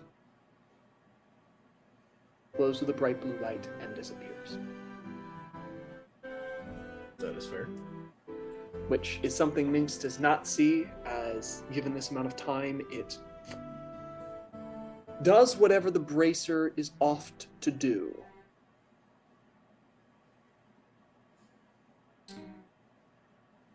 Well, I will run over. Genta, those good berries, is that for yourself, or are you force It's feeding for- them to? Yeah, I'm just trying to shove them into Guren's mouth. Okay. Well, if you're taking care of Guren, then I'm going to start casting Mending on both George and Misfit until they return to full. I also turned to Gordy. He's like, should we be concerned about those wyverns as I push these berries down Guren's throat? Probably, but I mean, we're all separated. Terry's gone, and Garn's hurt real bad. We're just gonna. Has anyone healed Krosh at this point? Yeah, I was shoving the good berries. Gotcha. Like, Terry's gone? What? Again? Yeah, Again. I think he's got a thing for getting kidnapped. Honestly, at this point. But I don't know. Do we got a cover story? Because this either looks really bad or really good. I don't know. One of the Wyvern riders dismounts, begins stepping up to all of you, looks at Krosh being fed the berries, nods, and sees the body of his Tyrancy Boronil held aloft in Gordy's hands.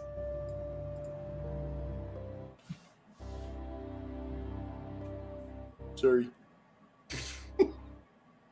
Looks down at it, looks back at you, pure gold eyes. No. This was certainly unexpected, but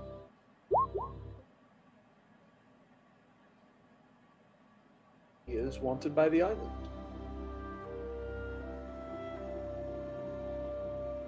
I suppose this means not someone from above me to decide, but I would believe this means the island owes you a great debt.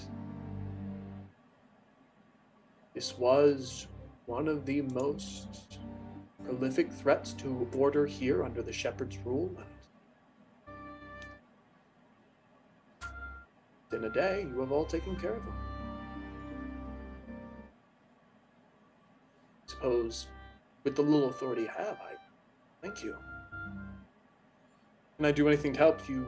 Some of you look incredibly hurt, looking over at Krosh and like a variety of you who have various different wounds. Yeah, if you got something to kind of fix up, especially those two, pointing at Guren and Jinto, they're kind of messed up. Of course. Goes over, begins taking out some sort of like this big old, kind of like a wineskin, but it has like a lighter leather to it than you're used to, and begins kind of offering it up to Krosh and Jinto. I'll take it. Would I know who these people are? Like, does a group seem to Yes. them, right? Jinto, though you had missed some of the time around here, these people are part of the actual guard here on Mintarn, serving underneath the Vision and Gold. They are kind of, think of them elite air guard of this island nation. They're what caught the group as they came in on their flying ship, and what brought them down to port. And they're likely amongst the first responders to the situation. Though you watch, there are several horseback riders coming closer and closer, as well as a few Drake riders. Yep, then I'll definitely take a swig. Absolutely, you take a swig.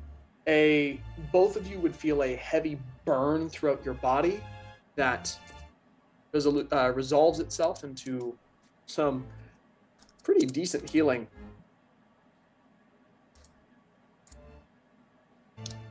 Each of you regains 31 hit points.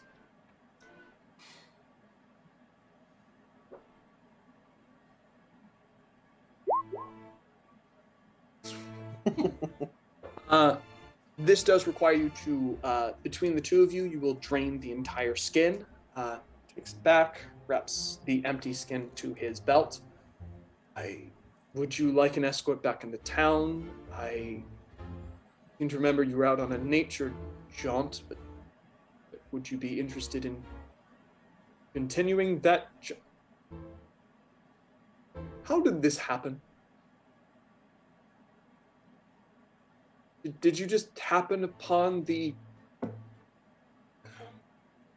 From the reports I got is that you came here, seemed to be searching for something, found some pirates, and while you talked, it quickly fell into fighting, and you've now slain the greatest enemy to our nation. Excuse me, we are all likely going to be very grateful. I'm just confused. And there also is one less of you than normal. 2 less, actually.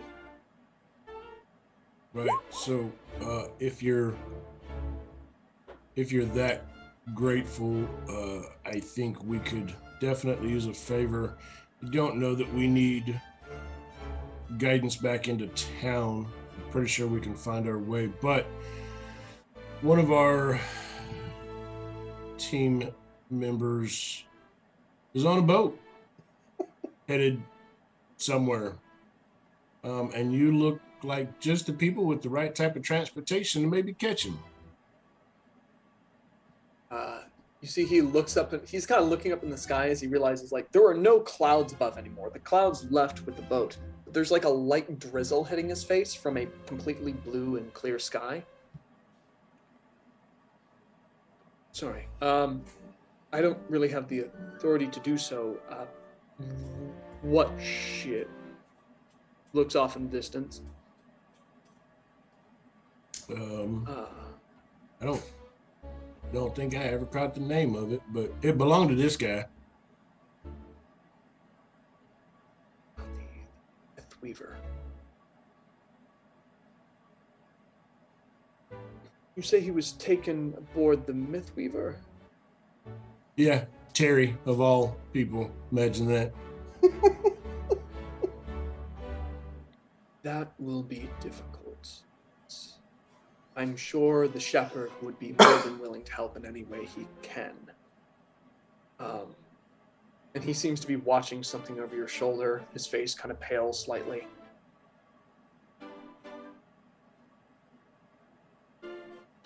I believe it just sunk, or rather dived. I heard in stories that the ship could fully submerge itself underwater.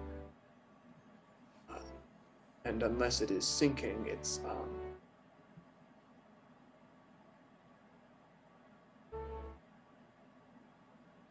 we will figure something out.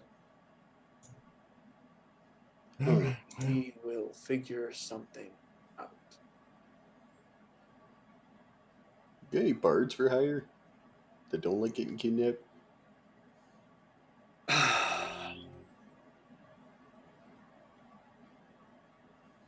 I'm sure there are other adventurers, but I know you'd like to get your friend back. We will figure this out. We have many powerful spellcasters, and I suppose divining won't work, as they have proofed the ship against divination so that it can better serve as an ambush vessel. I mean, don't put yourselves out or anything, but We'll figure this out. We will. It's quite a predicament, I must say. And your other friend, are they also aboard the Mythweaver? I seem to... the old man that was with you. where'd he go?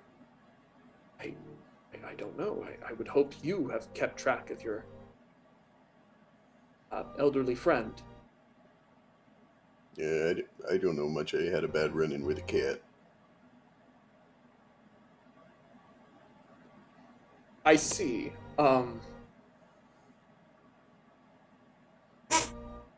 We'll go searching for your friends. He quickly gestures to the other wyvern rider, which just goes over.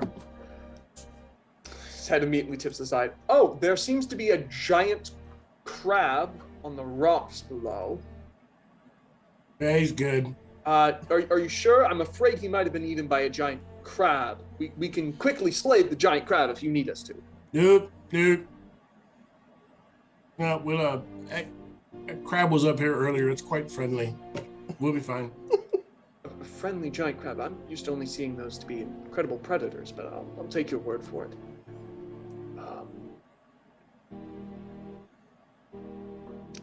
Looks amongst everyone. What's the rest of the group looking like at this point? Krosh, Jinto.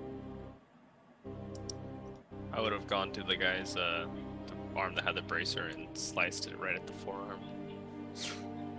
And cutting at the forearm, there's no bracer on this arm.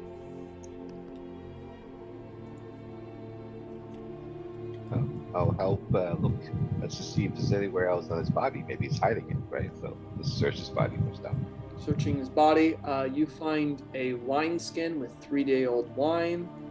You find... you find a variety of rings, all of which are bejeweled. He had tucked those into his pockets. You would find while the rest of his hat was singed and burnt, there was a quill in it that has not been touched by any of the fire, though it is like peppered with bits of ash. It itself has not been damaged in any way. You would also find his coat has been mostly undamaged.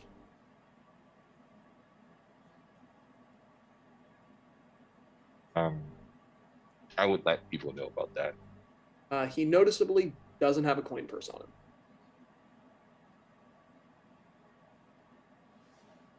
Yeah, But what about weapons? I mean, was he like hitting you with some sort of weapon before, or just punching you to His death? cutlass, which he spoke return to, it disappeared, and then he was full on punching Krosh. Okay.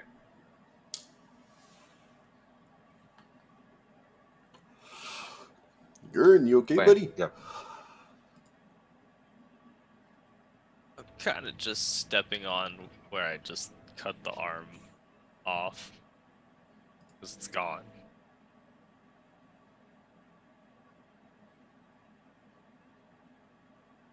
Alright.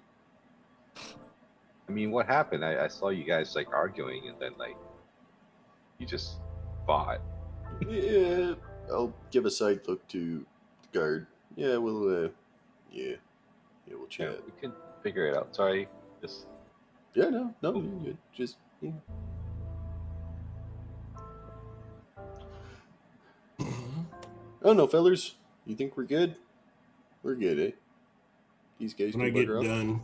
Oh, sorry. Oh, I'm just asking everybody if we're good. These guys can bugger off. Oh yeah, they can go. We'll look at the guards before they leave. Like, you guys saw all that through the Raven, right? It was reported to us from people up the chain that yes, some things occurred. Yes, through our Raven, which we had, of course, following you to make sure your journey through this highland was safe.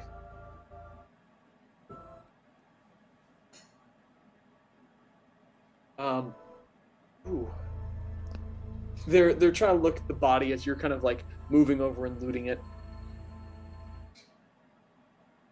I suppose. Give me a moment. I understand you are more used to an adventuring lifestyle. He puts his head to the side of the helm and he whispers a few things. You will be allowed to keep any personal effects you find on him. We are going to search the area to see if this was the place he was hiding, and we will then retrieve the body.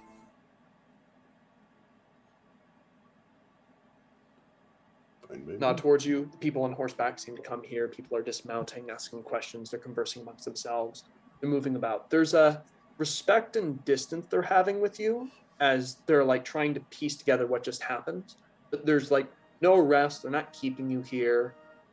They're just trying to go about their orderly business as something disorderly, but not necessarily negative has occurred. When I get done mending Misfit and George, I'm gonna walk over to Gordy, tap him on his leg. Eh? Hey, just come down here for a minute. Oh yeah, I'm probably back to That's normal. fine. As he bends over, I'm gonna reach up and smack him across his face. And I'm gonna tell him, hey, there's only one person around here that deals with possession, and you're not the one. So don't do it again, because I'd so hate to have to hurt you. Well, this is why I'm a dog person. Cats suck. Well, oh man. I mean, I agree, but still, you leave the whole possession thing to me. Oh, I didn't like on purpose or like, you know. I mean, there's been a few times I've wanted to hit Jinto, but you know, not actually do it. If I hear this, I'll interject and say like, I thought you became like totem with the cat or something. That's a new thing, right? You just How dare you? Well, when I do my thing, I don't hurt our friends. So that's all I'm saying is you just need to be a little more careful. Okay, next cat I see, I'm killing it. It works for me. We'll sick Misfit on it or something. Okay. Yeah, if you hit it once and it doesn't die, hit it again. I didn't know it was a cat when I was mad. What do you want? But yeah, lesson learned. Kill cats. Got it. Message received. Yep. I'll just turn around and go hop on Misfit's back. It's gonna be so sad when I have a town full of sentient awakened cats. Just slaughter occurs. Switching from the scene. Before we leave, I would have just looked up into the rain and said, I'm sorry. Look up in the rain. Just utter that light apology as it continues to rinse away at your face. in this moment, there is no answer, just the constant, relentless downpour of this light rain.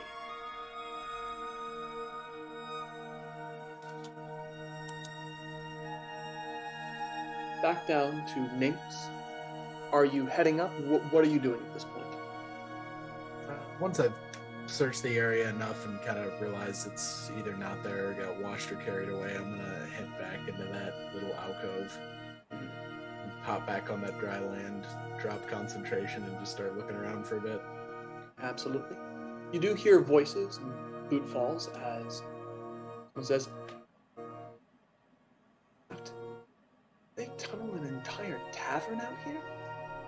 And you see some of the dressed up guard having moved down to the subterranean level as they're beginning to move about, discovering this entire place. I'm gonna quickly take out my fishing rod, turn over, and just drop it into the little alcove there. They're kind of moving about. One of them sees you and just starts drawing for the blade. They put the hand there. Oh, hey there. No. We're so glad to find that you're okay. There was a massive crab down here. We were afraid you had been eaten. Old Petey? Old Petey. Oh, yeah, he's a friend of mine. We got acquainted. You got acquainted? Yeah. You see, huge giant crabs, they're kind of like people. You know, they got two hands, and they like fish. I suppose that is true if you call those hands. How did you get down here? This is how? Oh, I tripped. That's why I've got some blood on me. You tripped? Oh, over the side of the cliff? Oh, yeah. Would you like medical attention? Oh, no. Old Petey gave it to me. Bandaged me up just fine. The crab? Yeah. They look and see that some of your wounds are actually healed and nowhere near the extent that should be from falling this far, and I see.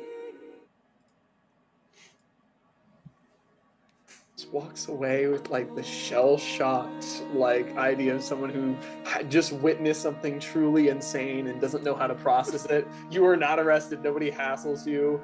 A few people offer out bandages, but they mostly just kind of go about their work.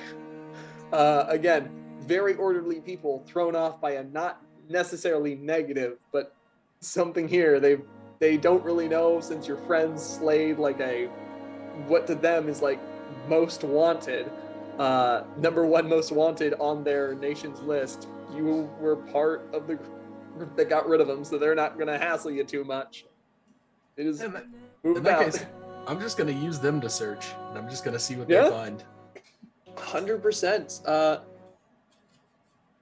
They find, a lot of it is just if someone had been living in a pit in the ground for 3 years.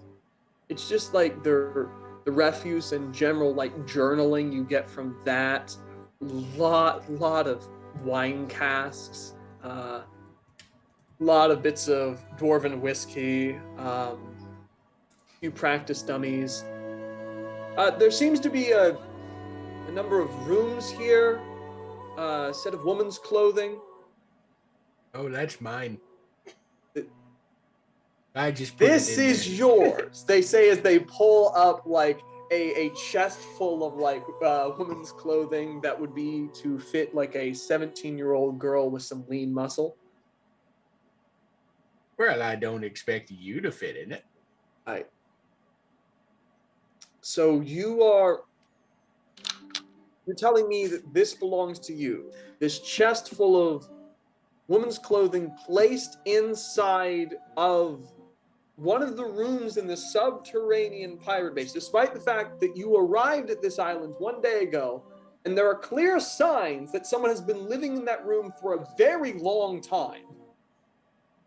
And you're telling me that these are yours. Well, when you put it like that, it sounds a little bit wacky, but I don't know why I was willing to buy that you are friends with the giant crab named Pete. But I accepted that. This we're getting to a you are senile and I am being this mean to a senile old man. I am sorry. I apologize. Someone please get them some warm milk or something. And they go about searching as well. You see a variety of things, just general living situation. A few maps to kind of look over and see. Seems to be smuggling paths, how they were managing to smuggle food in here. A few coded missives as they're listing this out. You're there as they're searching everything. But they're kind of putting all of the stuff in their own kind of separate crates and bags. We have yet another scene switch. Terrorless. I didn't do it. This is not the worst treatment you've had as a prisoner. You're not being tortured. They've I'm put not? you in a brig. You're not. Oh, no. shit. No torture. You are in a brig, legs chained down, hands in spell binding. Here we go again. They do indeed have a gag in your mouth, but it is not. It's about 3 hours passing before the specters, these kind of spectral crew, continue to walk down. You see quite a few people like slowly apparating out of half shades and everything. Some of the crew members that had been slain before, or had been fighting before, not the ones that were slain yet, but the ones that had once been on the cliffside, walking past as well, as a few still living pirates kind of walk up to the side of the door, open it up, and at this moment, a puffy-eyed 17-year-old girl with dark hair, green eyes, with a new cutlass at her belt that looks very familiar, and a bracer around her right arm, walks in. They all nod to her, or Tyrancy. Oh, God. Open up the door. Someone please take the gag out of his mouth. He is a spellcaster, your Tyrancy. If he would like to speed his way onto whatever afterlife he's going to, he is more than welcome. Gag is removed from your mouth. She sits down across from you. The instant the gag is removed, he's just gonna say, "Fuck!" That's my jaw. You know how hard it is to keep a gag in your mouth for 3 hours? It's pretty hard. Hi, I'm Terrorless. Hello, Terrorless. Nice sword. Your friends killed my father. Yeah, I figured that's where you got the sword. This is awkward as fuck. Well, let's get this over with. Ask what you want. Why? Why? Why? It wasn't initially supposed to be a killing. We weren't initially supposed to be fighting. We took his job. He wanted to fight. Apparently he'd been cooped up for so long that he wanted to fight. And we don't back down from fights. It's just how it That's is. not quite true. I need you to make a deception check. It's a 28. God damn it, dude.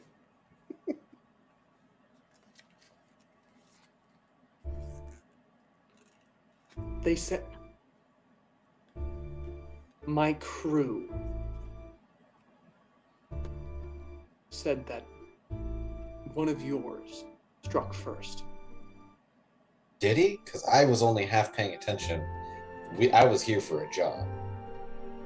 legitimately came here for a job. Wait, Guren, did you actually? Yeah, Crush. Legitimately. struck. Fuck. Yeah. I see what it's like.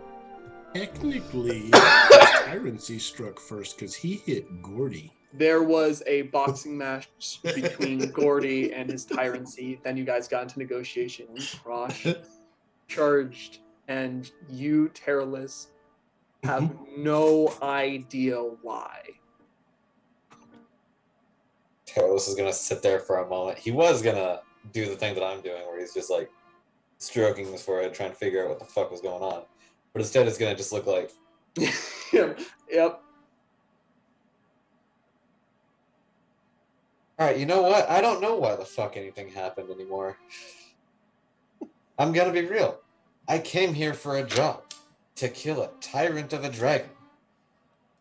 Not a tyrant as in someone who's causing piracy, letting people do what they want, but a dragon.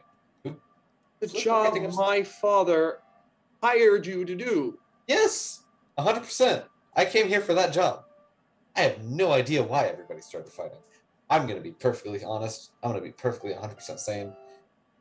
As soon as I saw him with his hands around my buddy's throat, holding him over the ledge, that's when I knew that the fucking deal was off. I'm not going to just let my buddy die. Granted. Persuasion. Boy.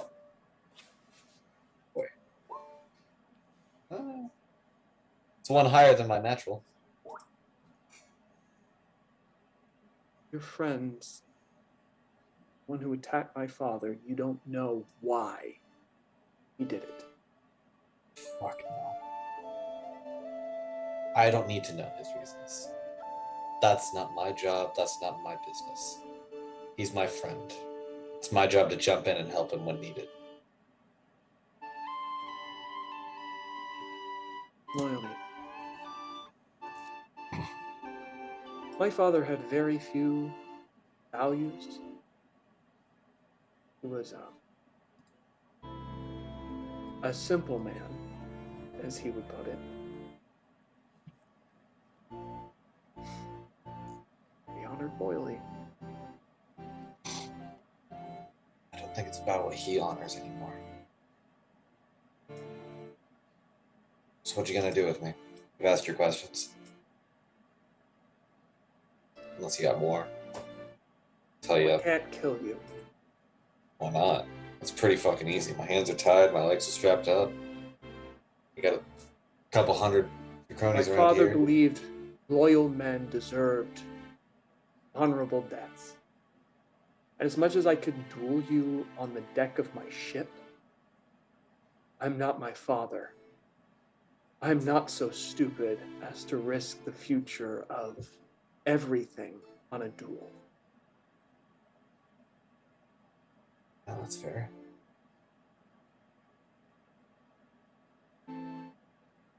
I'm gonna let you go. But I want you to carry a message back for me. And this goes for you as well.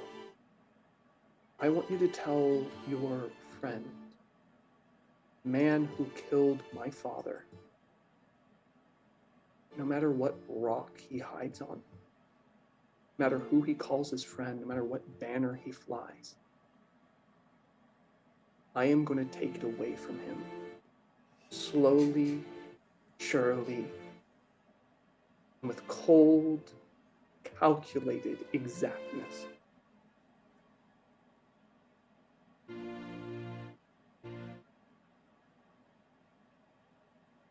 My father was a simple man. I am by far a much worse enemy, and I will prove that in blood. And it will probably be your own. Talos isn't gonna be fucked at this point. He's just gonna sit forward. Father killed a fucking kraken. Yes. What have you done? You think that because you have your father's sword, your father's men, your father's ship, your father's bracer, you think that that makes you his equal? Fuck no. He killed him. End of discussion. If you think that you can just declare a war against one man because you hate him, because he killed your dad, Fucking kill me. This is the fucking. These are the generations that we have to fucking rely on. You, Bonnie, no ears. Took me off the cliff. You might as well be the one to actually kill me this time. Tyrant, see what you. No. You need him to carry a message.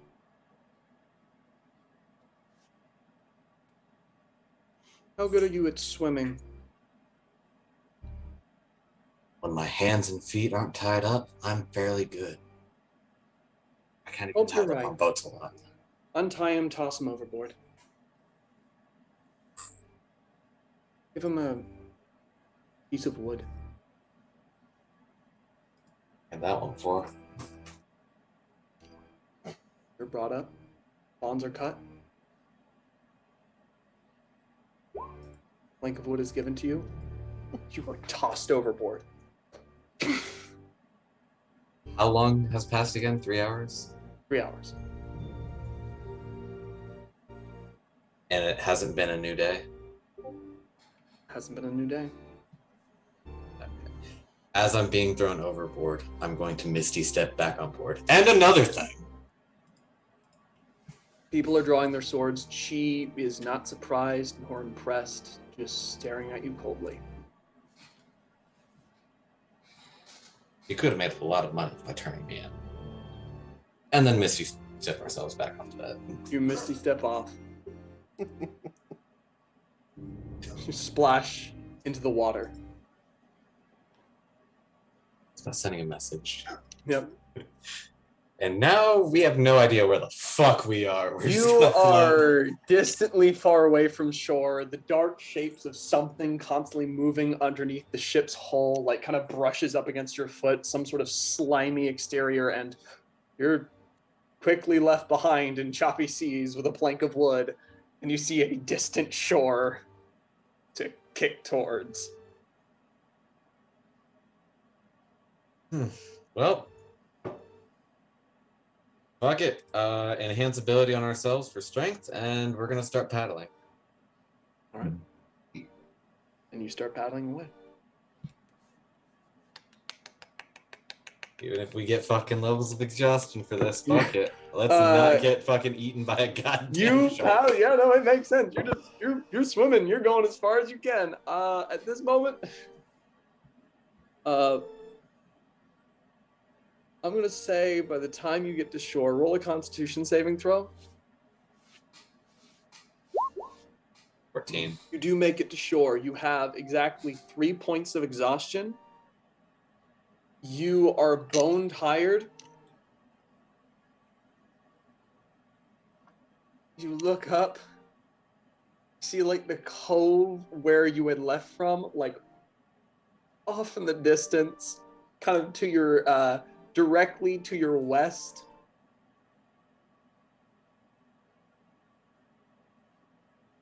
It is dead of night right now.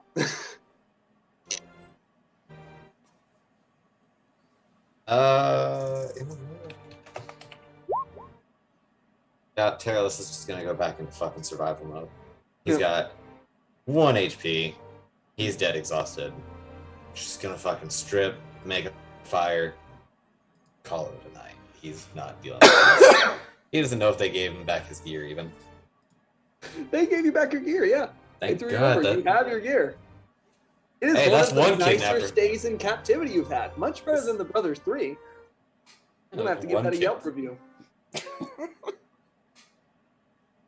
Oh, yes, if I were to be kidnapped, I would rather choose the undead pirates over the 3 simulacrums, or whatever, however the fuck you pronounce it. Yeah, that's Terralus. He's fucking done with this shit. Fuck this. Focusing on the rest of the group. No idea what Terralus is. What would you have done for that night?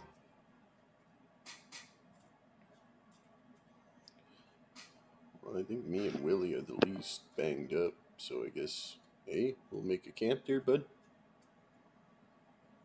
Yeah, I mean, can we see like where the guards went down?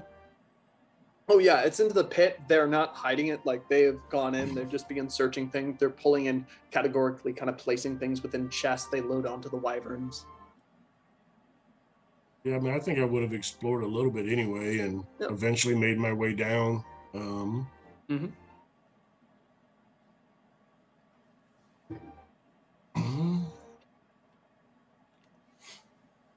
If we find a spot to secure the rope, I'll start shuttling people down. Well, no, it's like a stairway that goes down. Oh, it's a stairway. Yeah, isn't it like a stair through the pit? It's so going through the pit, it's like a ladder down, which leads to a stairway chiseled into the stone, which leads into a tavern. I'll show you the map we have for it. It's not going to be necessary because you didn't start any sort of fight here. It's at the ground level looks like this. Gotcha. It's a simple construction with a few rooms in the back. You notice all sorts of ledgers are being pulled out. Back. A lot of them coded at this point. Yeah, you're looking through all this. Yeah, I think we can definitely make camp down here, be out of the elements, kind of unseen a little bit. Nice little ocean breeze coming in. Mm-hmm. But I mean, myself personally, I'd let the guards do their thing. I'd find some little corner to crawl up into. Yep. Rock out for the night. Hey, absolutely. Anybody else doing anything?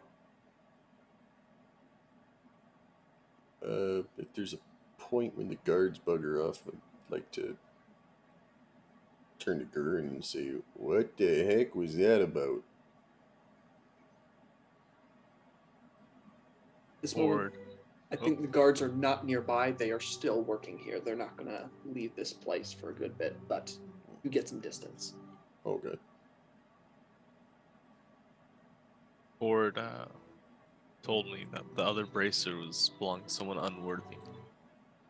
And this man lost his island. He's not worthy by a god. How is he worthy to rule? And it's just all the things leading up to it. I just took the opportunity as I saw it. I mean, I knew we were going to have backup eventually. I didn't know how soon they were going to get here, though. Well, I don't know nothing about Cord or nothing about worthiness or anything like that, but he kicked the ever-loving dookie out of us.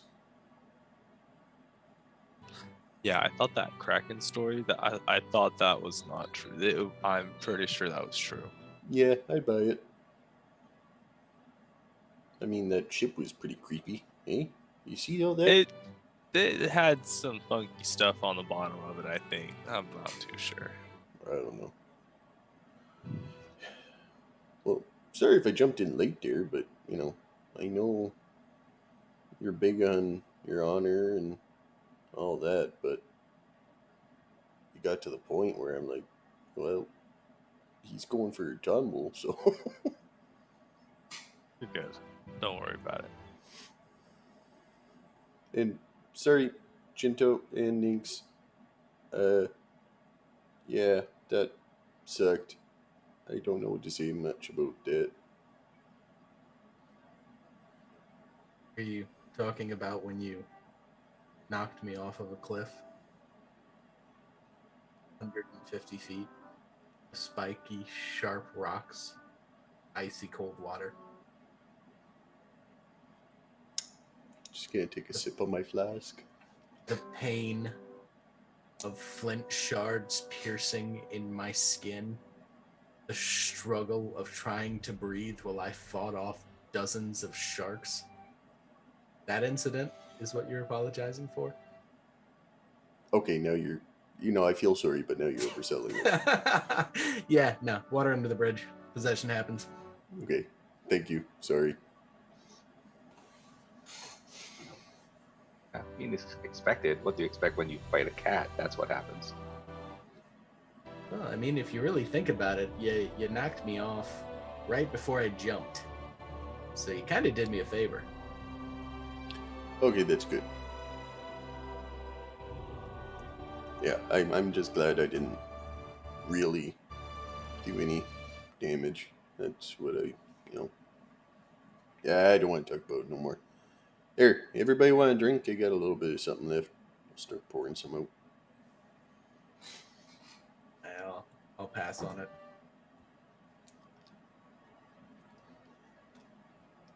It's later. You're all drinking, having this moment. Careless, you stumble into the actual cove, dripping wet, and you were going full survival mode, trying to go back to the cove, right? No, we were just gonna stay on the shore. You're just staying on the shore. Terralus knows better than to try and maneuver while he's fucking A, wet as shit. B, he's tired as hell, like barely any spell slots. Doesn't know if that's even the correct shore. It may look familiar, but he's tired. He's dazed. Makes sense. He's gonna just build up a little fire and just. He just can't. And With he's a just quick- on fucking alert. A quick cut to a very tired Terralus in front of a small fire as the rest of you eventually find sleep in this place.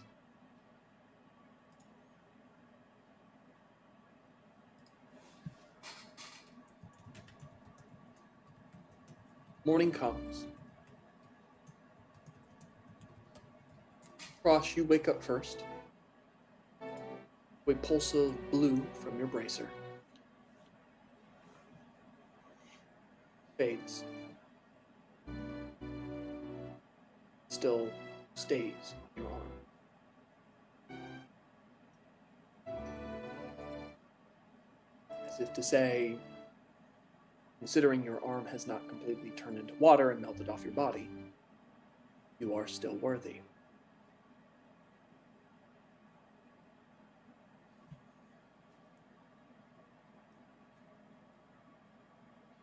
Actually, everyone else comes awake.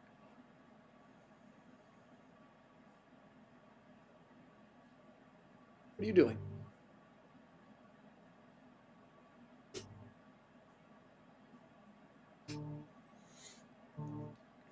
Should we go find the dumbass?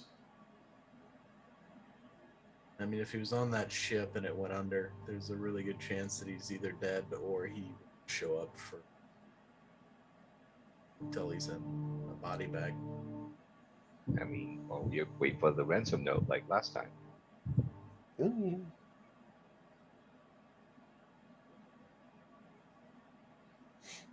Well, geez, fellas, I don't know what we're doing here anymore. I mean, came to do a job and killed the contact, so, I mean, Nix, don't you have a scroll that can raise the dead or something? Well, I mean, I can just raise the dead.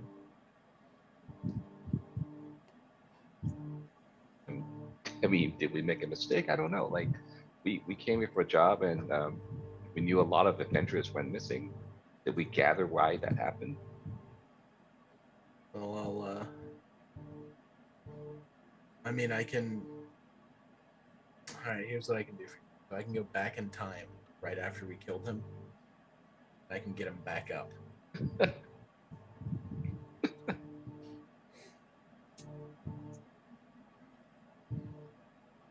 I mean, if you get that kind of magic, sure, I don't know much about that. I don't like to use it often. Wow. Do an insight check. Inside, absolutely. this never goes well. Oh, 25, yay. All right, let's go to deception. Intel, it's things.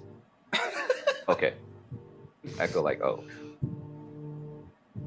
Okay. I mean, you can still raise that, right? So that part is true.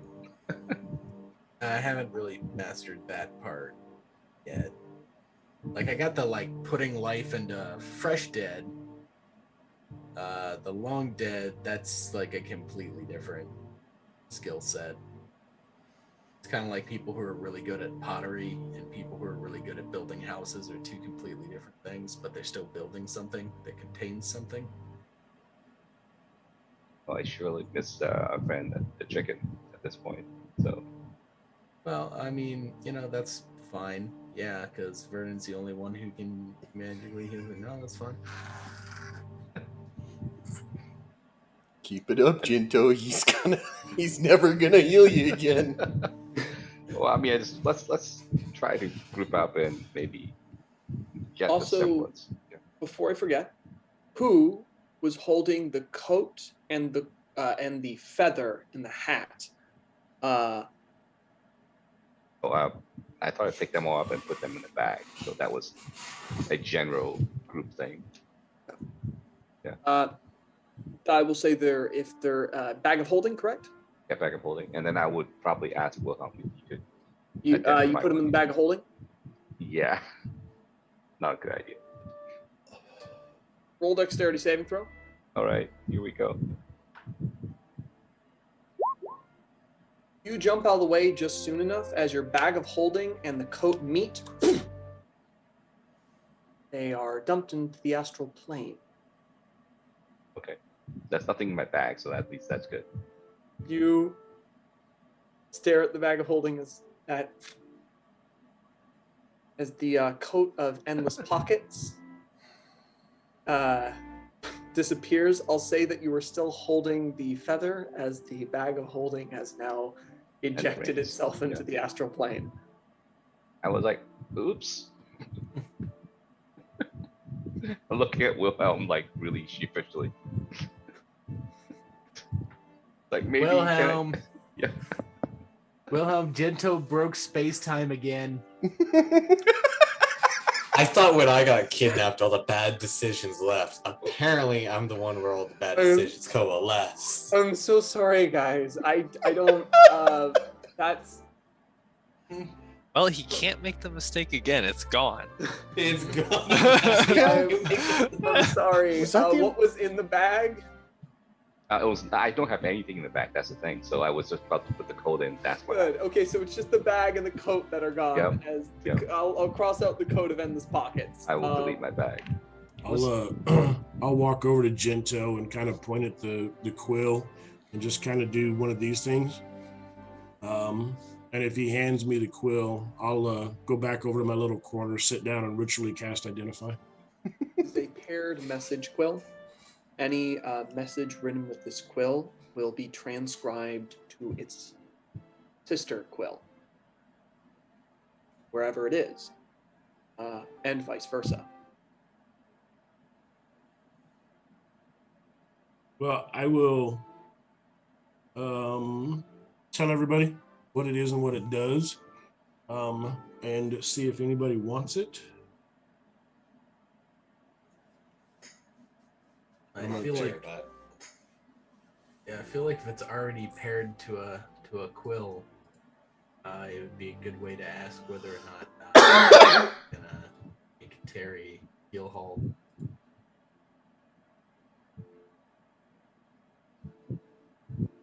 I would also hand Wilhelm all the rings. So and surprisingly, apparently my character had 2 bag of holdings. I just deleted one. I'm not sure why. It's my character. Well, Did you buy a second one? I probably did at some point. God damn it, Shinto. I'll if Gento would have handed me the rings, I would have done identify on them when I was doing the quill as well. One is a ring of recording. It was on his ring finger. His thumb finger is a ring of opulence. It has a worth of 10,000 gold pieces. That is the magical effect. It is very pretty and immediately will up its own market value by 10, as it magically just tricks everyone into thinking it's worth more than it is. The other rings, pinky ring, The pinky ring is a ring of Gust of Wind. It is non-attunement. The other one's just gold ring. Gold ring here. It's just worth 100 gold pieces. Ring, pointer finger, pointer finger. No, the pointer finger was something. It was his ring of lightning bolt. It has 3 charges every day. You can cast lightning bolt from it. It is applicable to any class or any character. It is attunement. It just feels really bad and gives everyone to the group. Like, you guys can have this. I'm sorry about the code. It could have been useful. I will tell everybody about all of the rings. I will tell them about the ring of recording, the ring with the gust of wind, the ring of lightning bolt, and then I will tell them that the other 2 rings just have a little bit of value to them. We just sell them. What was the wind one? Gust of wind. It was his pinky ring. What is that? Do we know what that does? It casts the spell Gust of Wind. It does not require attunement. It can be used by anyone. Can't even look up what that is. It'd be good if you're like on a little tiny sailboat, just keep having wind. Yeah, basically. It can cast Gust of Wind endlessly. That is the important thing. It doesn't have like a charge of once per day. It casts Gust of Wind at will. By the way, speaking sorry. I was just gonna say, I'll lay the ring of recording, the gust of wind, and the lightning bolt. I will lay those 3 out on a table or whatever. But the other 2 rings, I'll just put them in my pocket and say, I'll cash these in sometime.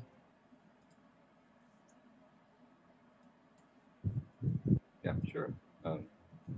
And there was something else, right? Just those items. Those were the rings. The coat, which. Sorry. Yes. Yeah, all good. It's like not every item is an extra dimensional item, but when that happens, it happens. Yeah, I know. Yeah. That said, and the quill, which is paired to 2 sister quills.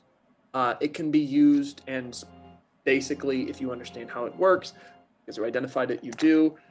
You flip it over to one side and write with that side, blue side facing out, or flip it over green side facing out, as there are 2 different colors. It will pair and send a message to one quill or the other.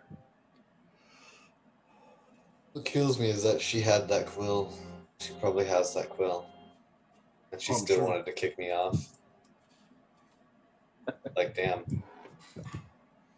You're too lazy to just write a message. I will say, you did not see any quills on her. You did not have any feather. As it would be a little odd to have a message quill paired with someone you live in the same space with. Yeah. That would be a little weird. I'm gonna find a piece of parchment and just write out new quill. Who dis? No, I'm just playing. I'm really not Who dis? Right? You bastard! That's good. So just so I can keep my inventory straight, is anybody taking any of the rings? Actually, I'd like to play with the ring if possible. Okay. It does have a message recorded in it. It is a marriage ring. It has basically a set of vows recorded into it. Specifically, his wife's vows recorded into it. You can indeed record over it. It can only hold one 25-word message. It is a very quick snippet of her vows. Right. Take it. Okay. Ring of lightning bolt. I mean, he's dead. So no takers on the ring of lightning bolt. I'll take it if no one else is going to use it. Okay. Remember, it does require attunement. That's fine. Gust of wind. Sure. The gust of wind does not require attunement, correct? Gust of wind does not require attunement. It is Okay. gust of wind, cast at will, no Yeah. attunement needed. Okay. And then do you guys want me to hold on to the quill or? But I think that would be wise after my shenanigans. And if someone wants to contact us with the quill, then maybe, Okay. Cool. Well, that takes care of all of it then. Quick question about attunement. Mhm. Roberta 3, is she attunement? Roberta 3 is indeed attunement. Okay, I thought so. Let me mark it. So, at this moment, you see the body of his tyrancy is gone. The guards are still sending things off. They're doing their last search of the general area, being as thorough as possible.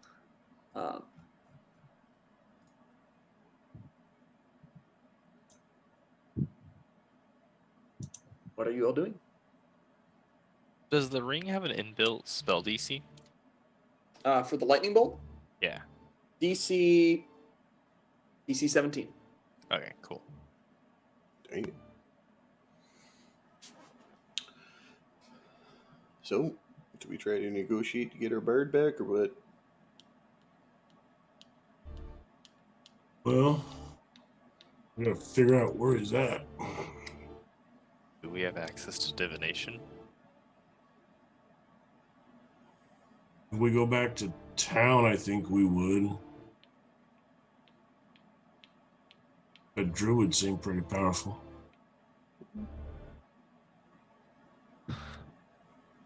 They seemed willing to help. Yeah. And, I mean, seems like the town might owe us a favor, maybe? What the Wyvern Riders were saying. Mm. and since we came all this way, maybe at some point we can see the dragon. This True. might have earned us an audience. Yeah. Might as well at this point see what's, things do seem kind of wonky in town, but they ain't, too out of place. But it's definitely an adventure trip. I mean, gotta figure out a way to keep our Moose Water boys from getting massacred every time they come here, no? Yeah. I'm kind of eager to get back to the tavern myself, but Well, there's no harm in talking to people. Mm-hmm. By the way, fielders, when we get back, can we find a place that doesn't sell crap? Like, I'm on vacation. I want to eat something good. Yeah, absolutely. Filthy orca served me garbage. Sorry, that was my grandfather speaking. So, having this moment, you all begin to head back to the city. Terrorless. Real quick, before we head back to the city, once everybody's packed up and moving, I'm gonna just step off back to the side. I cast sending. Mm-hmm. Perilous. Just a couple of words. Yep. You still alive? Sadly, yes.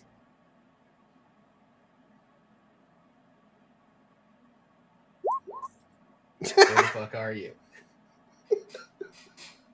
Shoreline, somewhere, kicked me off the boat.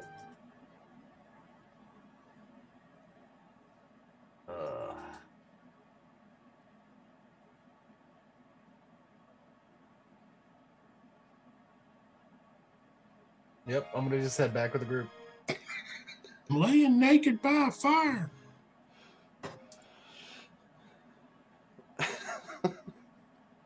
So, as you have this moment, where are you all meeting up? Crush, 3 charges.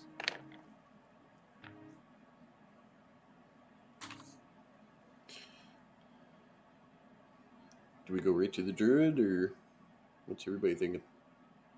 I mean, I'm going to spoil it for you right now. Terrorless is going to find his own way back. He's got Earthbind. The first Wyvern patrol he sees, he's dragging to the ground.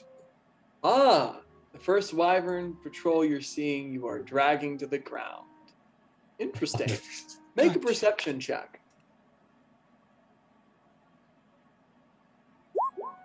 It's an 8. The damn wyverns. Wait a minute. That's at disadvantage. Mhm. Exhaustion.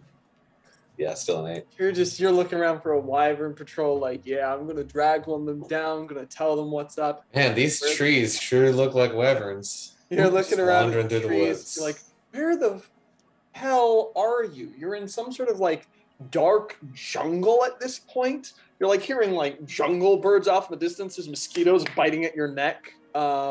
You are completely lost. As soon as there's mosquitoes, he's casting Shield of Faith on himself to keep the mosquitoes off. Absolutely casting Shield of Faith. You continue wandering through this area. Yeah, you didn't have the map on you, did you? That was Nynx. Nynx had the map. Yeah, Nynx had the map. You have no idea where you are. Fuck no. Make a survival check. At disadvantage. It's a 3. Can't get much worse. It's a 5. Oh yeah. Okay, cool. The rest of you are heading back into the city, knowing Terralus is going to make his own way. Wait. Terralus ain't showing up. Oh no, Terralus didn't tell Nynx that he was making his way back. Oh. He's just fucking. This is me saying this out of character. Terralus is gonna try and figure his own fucking way out until somebody fucking intervenes. All right. If that means he gets into more trouble. Sorry, that's Terralus for you. All right. What are y'all doing? So back to my question, other than Terry, shut up, you're not here. Mm-hmm. Are we going to go talk to the druid to try to find him, or are we just going to post up in an inn?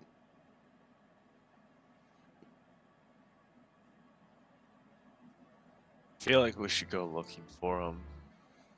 Thanks. Did you hear anything? He said be right back. Might not Yeah, be. he'll be back. Ah, sorry, I didn't see that part. Well, if we do go to the inn, small place is still out the window. Mm-hmm. I don't think you want to go back to the other one. No. I think he permanently changed my digestive tract. That's fair. So we got one place left. Hopefully it's not a bust.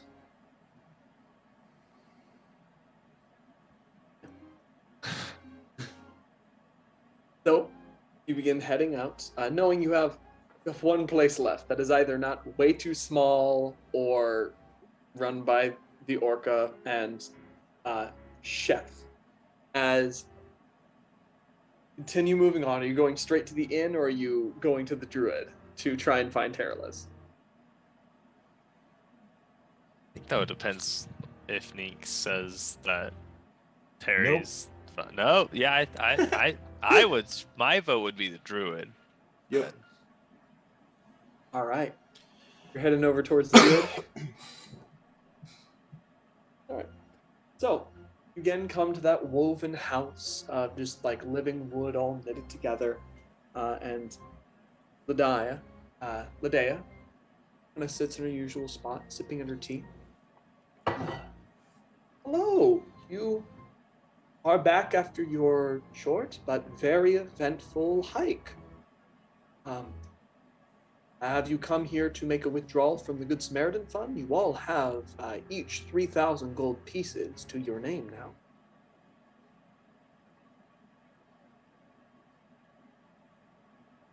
now. I'm okay at the moment. We actually were hoping to ask for your services personally. We don't know if you have any divination to help us locate our friend. Of course. I have heard about it. I must warn you, it's very possible that I will not be able to find him. If he is still on board the ship, it is proof against divination. But it is only best to make sure that we do it. I will, of course, not charge you for this. You have done a great service to this nation. Well, if it doesn't work, that means he's there at the very least, probably. Or dead. Okay, yeah. Yeah. Let's see. Terralus, make a wisdom saving throw. At disadvantage. Natural 20. Yeah. Disadvantage. That'd be so unfucking. There's an bad. 11. 11. You just see, like, she brings out a bowl of water, like, mysticism, like, draws upon powers. The shadows in the room seem to dance around her as if several people were inside, dancing about, their shadows bending in strange ways around the bowl. And despite all this mysticism, clear power riveting through her, her eyes glowing a pure white, she looks down at the scrying bowl and says, "Huh, What? he seems to be on the island, in the Darkwood, if I were to believe so. He's having some rough time with mosquitoes. Seems drenched in going very much into the sanctuary where he's not allowed. Could someone please send him a message to head back? He's about to be in a lot of danger. It would be a real shame if he were to continue on after surviving everything to die alone in the woods." It'd be a shame if everything within 300 feet hurt him. They just died. You just cast that randomly. He's probably very pissed at the Probably very- mosquitoes. What Yep. better way to get rid of mosquitoes? Several trees fall over. You just see, like, her brow twitches. And we really should keep him from the sanctuary, as he just knocked over several trees in an attempt to get the mosquitoes away. Someone please send him a message. Update the crime board. How many trees did he knock over? You knocked over a few. Luckily, it was not yet in the nature reserve, but you're getting closer and closer to committing a crime. Okay, there we go. You have not yet committed a crime, but once you get in the nature reserve, yeah, no, this is a sanctuary. There's a lot of bad things happen there. Someone, does anybody have the ability to know? Well, I mean, if you give us the chance, we can fly there.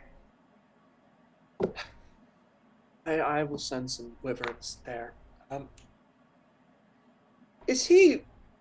An idiot? Yes, ma'am, he is. Mm-hmm. Would one of your faces, perhaps? Stop Could him. one of you prevent him from doing anything that will immediately force me to arrest this man? I really don't want to, considering he's been part of helping us out a lot, but I will have to if he attacks a patrol of wyvern riders. Can you send me? I really, really want to punch him. Of course. Well, I'm As asking long the as group. it's- Is yeah, everybody okay with me going to punch him? I will assume he's not pressing charges, so yes, have fun. Several wyverns come out. You'll be... Hamas! This fine gentleman will be riding with you today. Please, no aerial tricks. And he just nods, gestures you on, gets you on the back of the saddle, and they fly out. Now, these things are trying to get to Terralus before he goes into the sanctuary and either gets attacked by a terrible wild animal that probably would kill and eat him in his current state, or commits a crime. Terralus, I want one more survival check. Really good at those. After everybody's gone, Mhm. I'll send another message once nobody's in my vicinity. Absolutely. You excuse yourself for a moment, you like send a message. Absolutely. 25 words. You're headed into the Darkwood. Be extremely careful, but get as much info as you can. Hearing that, And now he's Shield of- running as the woman is spying on him. Shield No, of he's Faith is gone. Expeditious Retreat is cast. We are full sprinting. You go past the dark wood very quickly of where you're allowed to be and go into a restricted section of the island into the sanctuary. As soon as we have gone 100 feet, we are dropping Expeditious Retreat and casting Invisibility. You cast invisibility as you run in. You cast invisibility just as you notice what seems to be a 50-foot snake Oh, my begins God. curling out of a river, tongue flickering. You are only 100 feet into this restricted area, and already this massive snake, colored in bright yellows and reds, begins moving out. Its diamond-shaped head, roughly equivalent to the size of your torso.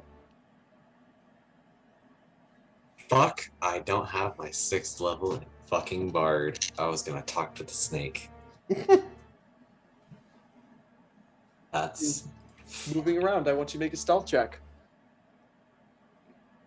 will the invisibility cancel out the disadvantage? Yes, cancel out your disadvantage. Alright. I still have 14. disadvantage from the heavy armor, though, But yeah, so it that's still 12. cancels out. So 14. This thing is moving along. You think it is very close to detecting you. You have a bit of time. Basically, you tied. What I'm going to count this as is it has your scent. It has not caught you yet. You want to keep heading in. It's a big snake. It is a massive snake, yes. Can I figure out roughly if it's resistant to magic or not? Make an Arcana check. No. That's a big snake. It's Danger Noodle. It's Danger Noodle. Okay. Alright. Well, we will...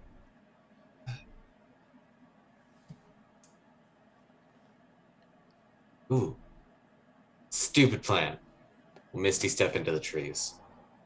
Up into one of the trees.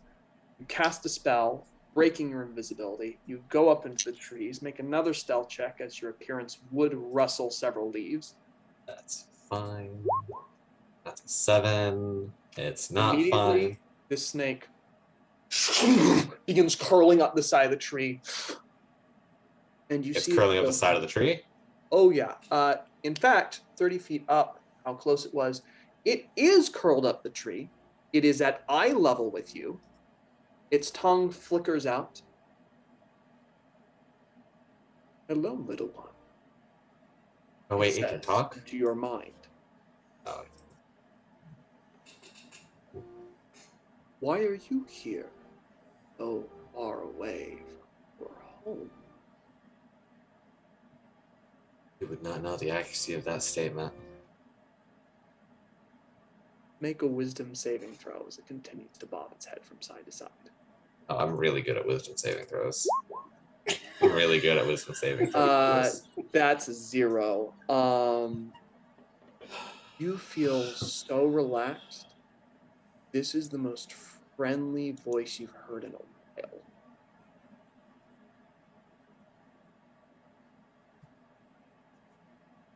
So far away from home.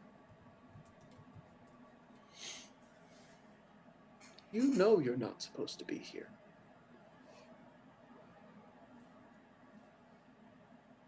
Yeah. But, you know, curiosity killed it with the cat. I'm just the idiot who brought it back. That's all right. It can be our secret. Take a nap here. No, Rest yourself up. I'm not really good at secrets. Ask me a question. A question. No? That not how the joke works? Ask me anything. I'm an open book. Why are you here? Find out what's in here. Old curiosity. The answers will be waiting for you when you wake. You are tired, making mistakes. At this moment, those 2 points of exhaustion are hitting you fully. Yes. Sleep. I watch over you. It's been a new day. Yep. We've gone 100-something feet into the Into Darkwood? this, yes, the Darkwood Sanctuary, yes. We're gonna smile. I say, yeah, right, I'll rest. But not under your watch. And then we will grab the cloak, And dimension door back the way we came. Make a wisdom saving throw. 17. You think about doing that. Seems like a really good idea until you realize you are very tired. You stay under this thing's trance. You're not having to fall asleep yet, but you're thinking, okay, I can teleport away. I can. Voice is so soothing. You are so tired. Can't quite bring yourself to do that. Gordy. Yo. I want you. You're going to do the roll for me because I think it's more interesting. You're not using your perception. You're going to be rolling for the guards themselves making perception checks. So I know the bonuses. Roll a straight roll for me and tell me what they say. Yes, sir. Natural 20. Immediately one says, your friend's in the sanctuary. Is that And met one of the guardians. We're going to need to go real fast. And immediately you begin diving down. He does a little spiral midair for no real reason. And at this moment, Gordy, you are seeing a massive winding snake. And on its back, you see several faces, human faces, locked in frozen states of bliss and relaxation, eyes closed, all along and peppering its long, winding body. And you see Terralus in front of it as it's twisting its head from side to side. Terralus's eyes are going heavy. What are you doing? Oh, crap. How far away am I? Like, am I... You're currently up in the air. They're diving down. He's saying, not that one, not that one. As you're going towards, you are 30 feet above them at this point. What are you doing? Bonus action rage, I'm jumping down. This thing shifts aside. As it does, the charm effect on you is broken, Terralus. As something shudders it out as it hisses. Whatever pisses off a big snake, I don't want to be near. Red cloak. I was Yep. What do you do? I was sent by unless Gordy yells anything. I was sent by the town to go punch the crap out of him and take him back. Can I punch the crap out of him and take him back? I'm sorry. Those who intrude are supposed to be pain you hear in your voice. Yeah. Your head.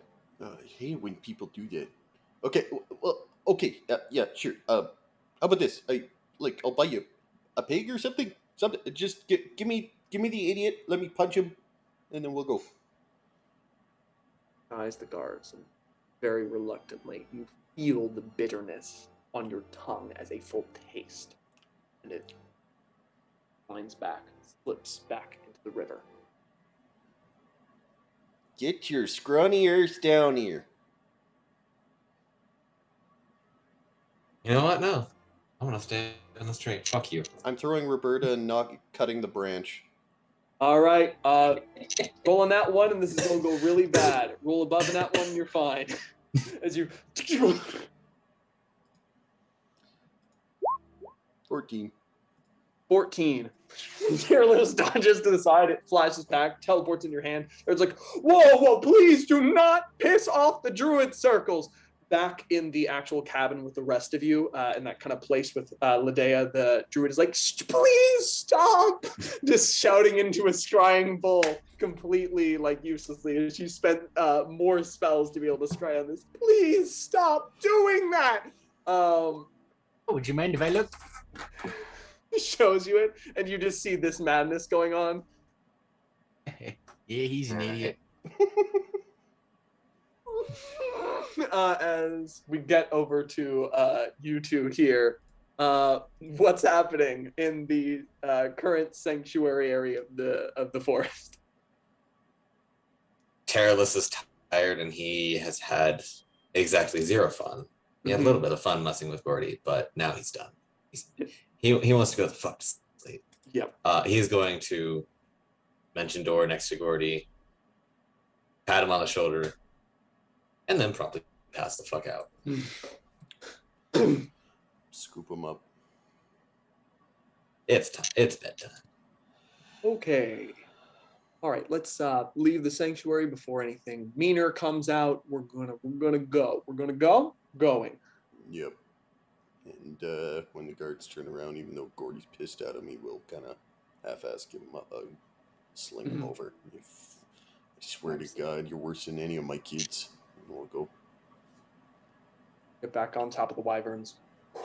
They fly back. The party is properly reunited.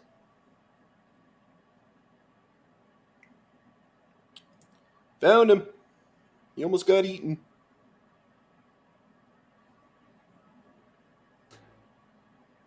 See, like, druid head and hands. Guys? I mean, are we surprised at all? I'm just surprised he's not more messed up. How many arms does he have this time? Oh shit, I didn't check. Yeah. His arms are still there. That's good. Does he have a robotic leg or something? Legs still present. All right, just checking. How are all his teeth looking right now? He's missing a tooth.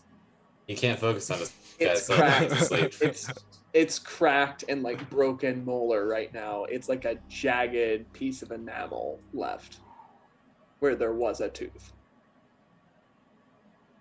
Yeah, that looks right. Willie Ninks, can you... Willie, old fella, can you fix it? I can probably do it. Yeah, okay, let's get him to an inn. Get him tucked in. And tomorrow I kick the crap out of him.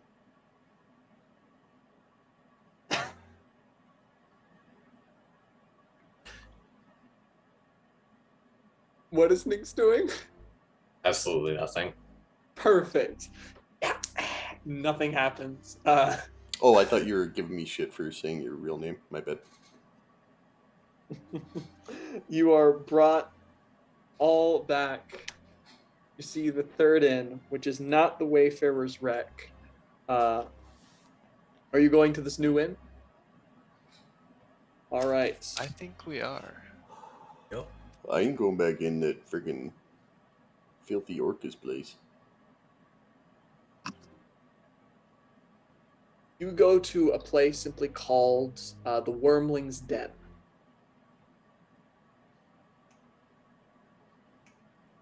So, walking inside, there is a general light of various different candles in a windowless room. Along the walls, you see strange sorts of shadows moving in illusions of just like dragons flying in the background, a few clouds. And behind the actual counter is this small little kobold. Wow. Hello. Rooms? I'd like a room. Yes. You got food? Yes. Is it gonna make us shit ourselves? No. Awesome. I'll take some.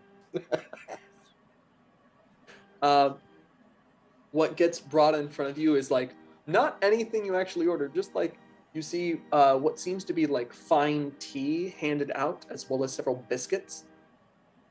Yes. Do you have a meal? Yes. I'll take one of those. Yes. Goes off, brings out what is just like a bunch of lamb chops on a plate, puts them over towards you. They look freshly cooked, though he just took them out of what seems like a small slit in the wall. Yes. How much do I owe? What's a jar in front of you? Put a gold in there. Yes. Smallest denomination I had. You put the gold piece in there. You seem satisfied. Puts the jar down. Yes.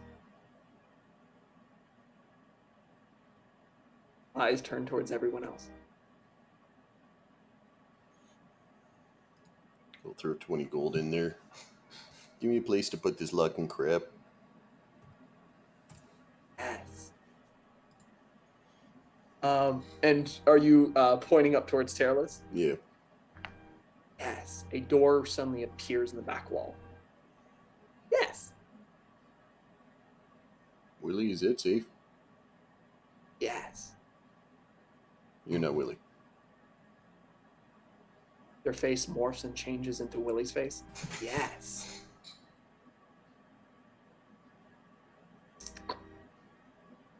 What's the name of this place again? The Wormling's Nest. Sorry, the Wormling's Den. Either way, Wilhelm never walked into this place. I was just waiting. I was just waiting for my turn to come around. Okay. My bad. We're going to get to that. All good, all good. So when you say, Willie, is this safe? You can look around and, well, I say you won't see me, but apparently you do. It still turns into Willie's face, despite Willie not having entered here. Yes. Huh. Alright, whatever. I'll put him away, tuck and Terralus, and that's it. You go in and you see this warm-looking room, a little crackling fireplace with no wood, but there's a dancing female form of fire that dances in the side. The room smells of gentle honey and more of those strange shadows of dragons and clouds, and even like a flying ship that looks suspiciously like your own sails across the wood, the walls. Huh.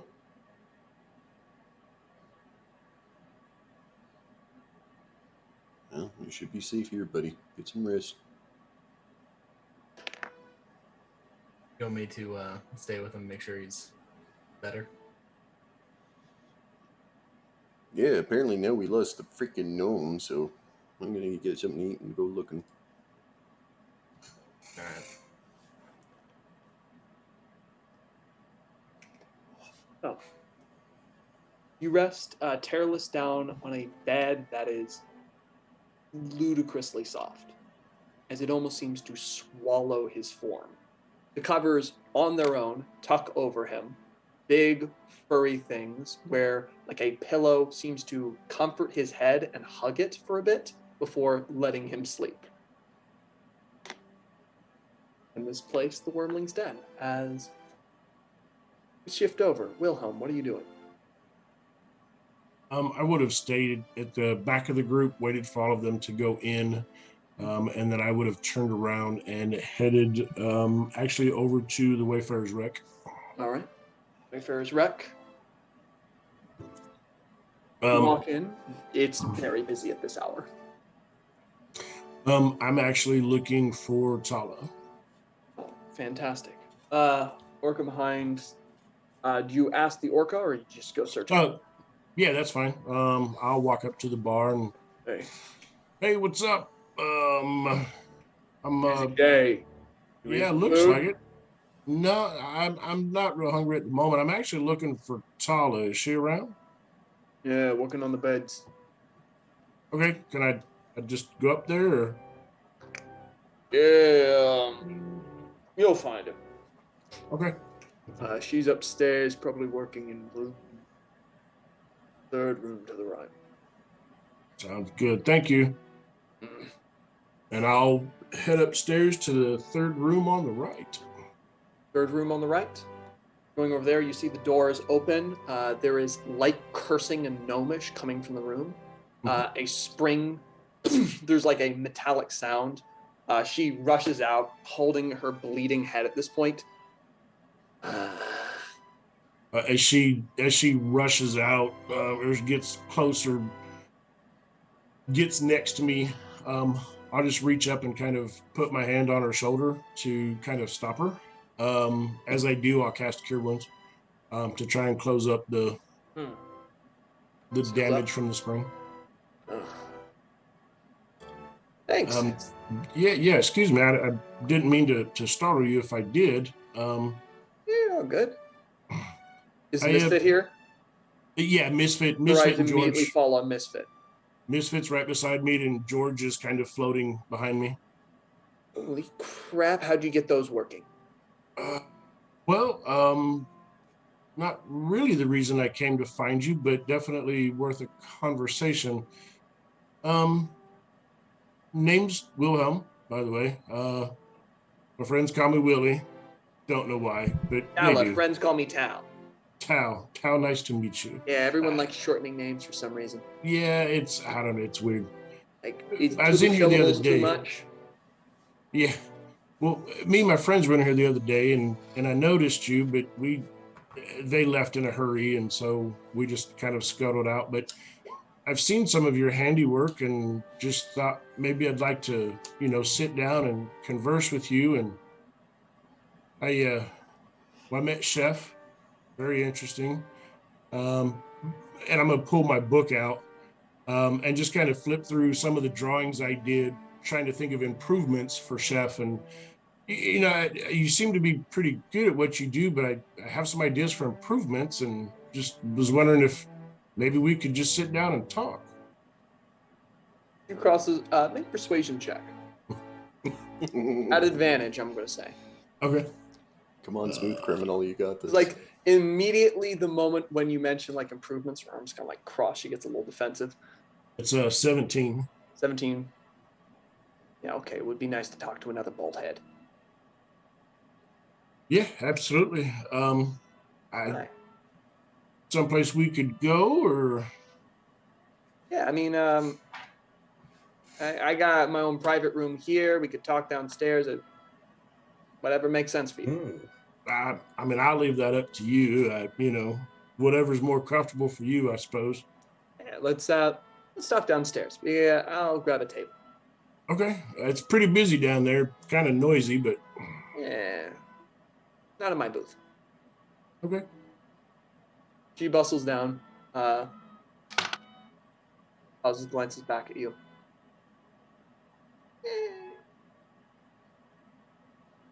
Maybe we'll try my room later. Continues going down, heads into the Jim Inn. Gets you a booth where you see there's kind of off to the side. She pulls aside a part of the wall that just turns into drapes suddenly and walks over into her booth. Sits down. Hey, Captain, I'm off for the rest of the night. What? I've been working beds for so long, my eyes are starting to bleed. And yeah, we had a private booth with her. All right, well, yeah. So, I'm curious, where are you from? If I'm okay to ask that. I don't like talking where I'm from. Okay, yeah, fair enough. How did you get into running gears and bolts? I think like most of us, it's fun making things. Well, Like the little gears working together. I like making new things. Oh, fun stuff. Besides, we had this back when the old girl actually sailed. Someone needed to help fix the ballistas, and I had a few ideas on cannons, and at one point I even came up with this cool idea for a sea-borne mine. I thought that was brilliant. I mean, it didn't go quite the way I imagined it, but it worked pretty well. So, we became an inn. Gotcha. Well, I definitely get where you're coming from. And I'm sorry if I'm being personal. I've been adventuring for quite a few years now with this group, and to be honest, you're the first Artie I've come across in our travels. No, I'm sorry, the second. Poor guy. There's not a lot of us, are there? No, and it's nice to sit down with somebody that does what you do and have those nice conversations. I mean, my friends are great and all, but nobody talks my language. You know what I mean? Yeah, I know what you mean. But, Old heads. We're fun to be around, but nobody really understands anything of what we're trying to accomplish. Yeah, very true. Well, you asked about old Misfit here, and you know, I built him myself, done a few upgrades to him, and just a little bit of magic that I was taught by an old friend, and I was able to give him life. He can act on his own. He listens to my commands. Um, he quite the fella. Quite a good companion to have. And old George here, he was a little bit more difficult. I mean, the floating aspect and all that kind of stuff. But he's pretty special in his own way. Yeah. But yeah, I don't know. Like I said, I met Chef back there and kind of watched how he wobbled around and had a little bit of trouble. And of course, he's real advanced. I really want to figure out what makes him tick. Did you not build him? No. I helped replace his legs when he lost them. He is his own design, like those old Warforged stuff. The people who actually created mechanisms and constructs so complex that they're alive.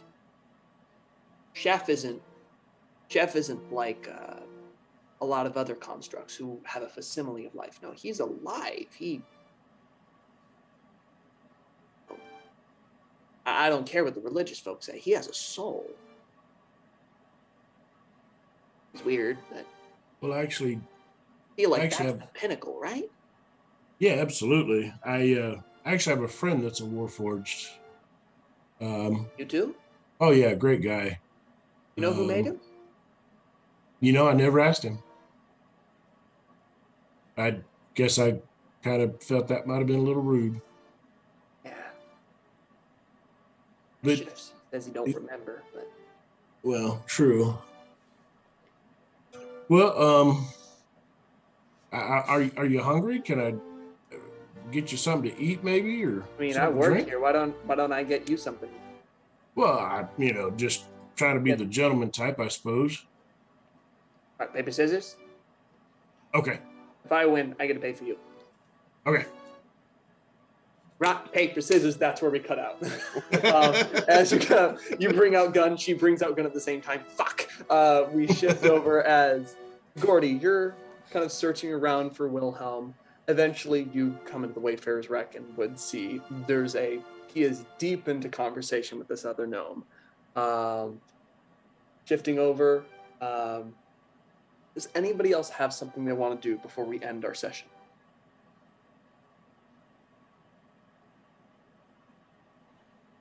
I'll just smile seeing them turn around.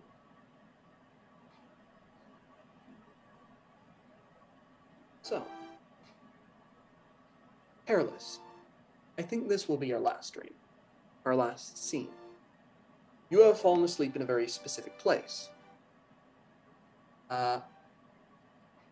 You've had an eventful time here. You were drawn here by a job, and that has since fallen aside. The rest of you now are left here on Mintarn, seemingly without direction. The Tyrant dead, enemies made, some goals left unaccomplished. This bracer still out, about, and at large. And you've had a rough time. Yeah, my fucking vacation home has been taken over by a dragon. Yes, it has. But Still gotta get rid of the bastard. Mm-hmm. As you fall asleep, there's perhaps one mercy, because I'd like you to describe, quick words, what like a perfect dream for Terralus would be. Pure comfort, just like a place of peace. A place of peace. For him.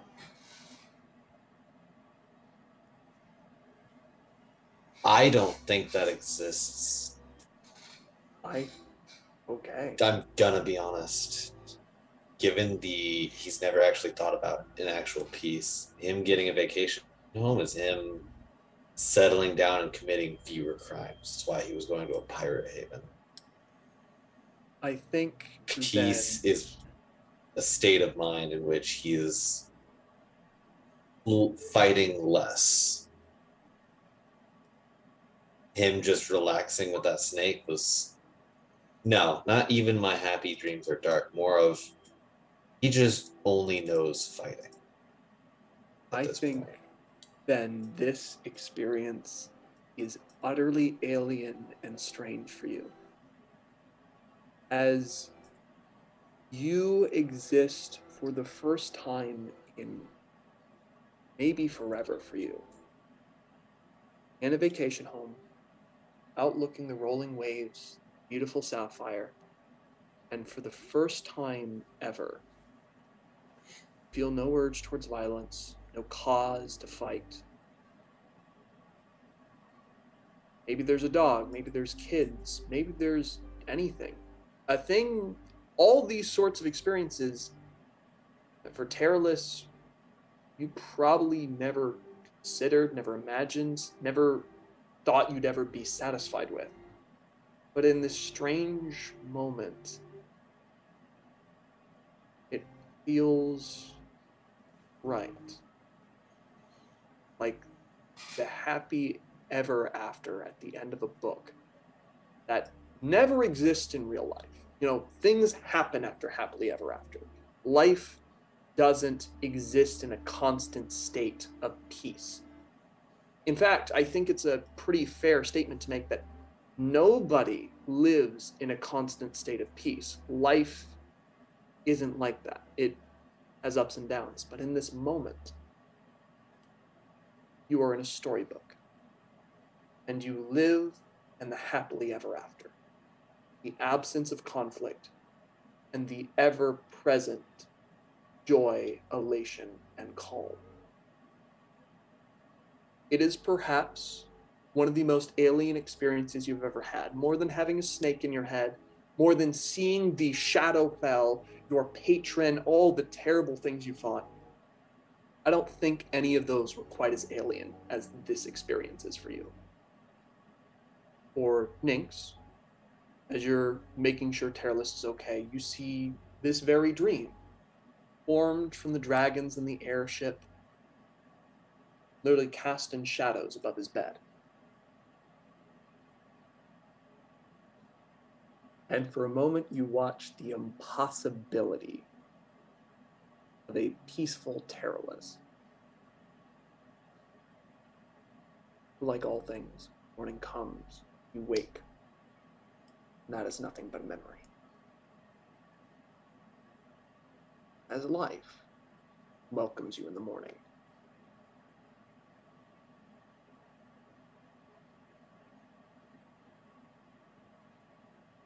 Fuck that was, but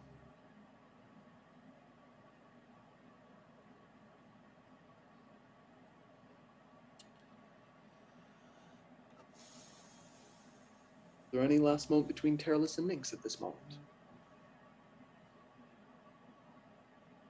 As soon as he wakes up, I'm gonna throw an orange at his head. Orange, immediately. Life comes back with the breaking of the peace in the shape of an orange that bounces off your forehead. Stop running away from me, asshole. you're giving me reasons to have you chase me. I'm a little turned on. That's And then he is going to snap. Silence. Silence. That is where our session is going to end, as this ridiculous ends. This strange dream is left in the past, and who knows what lies ahead of you on the island of Mintarn. The Tyrant is dead. Long live the Tyrant, wherever she is. That is where we're going to finish our session. Well done, everybody. yay.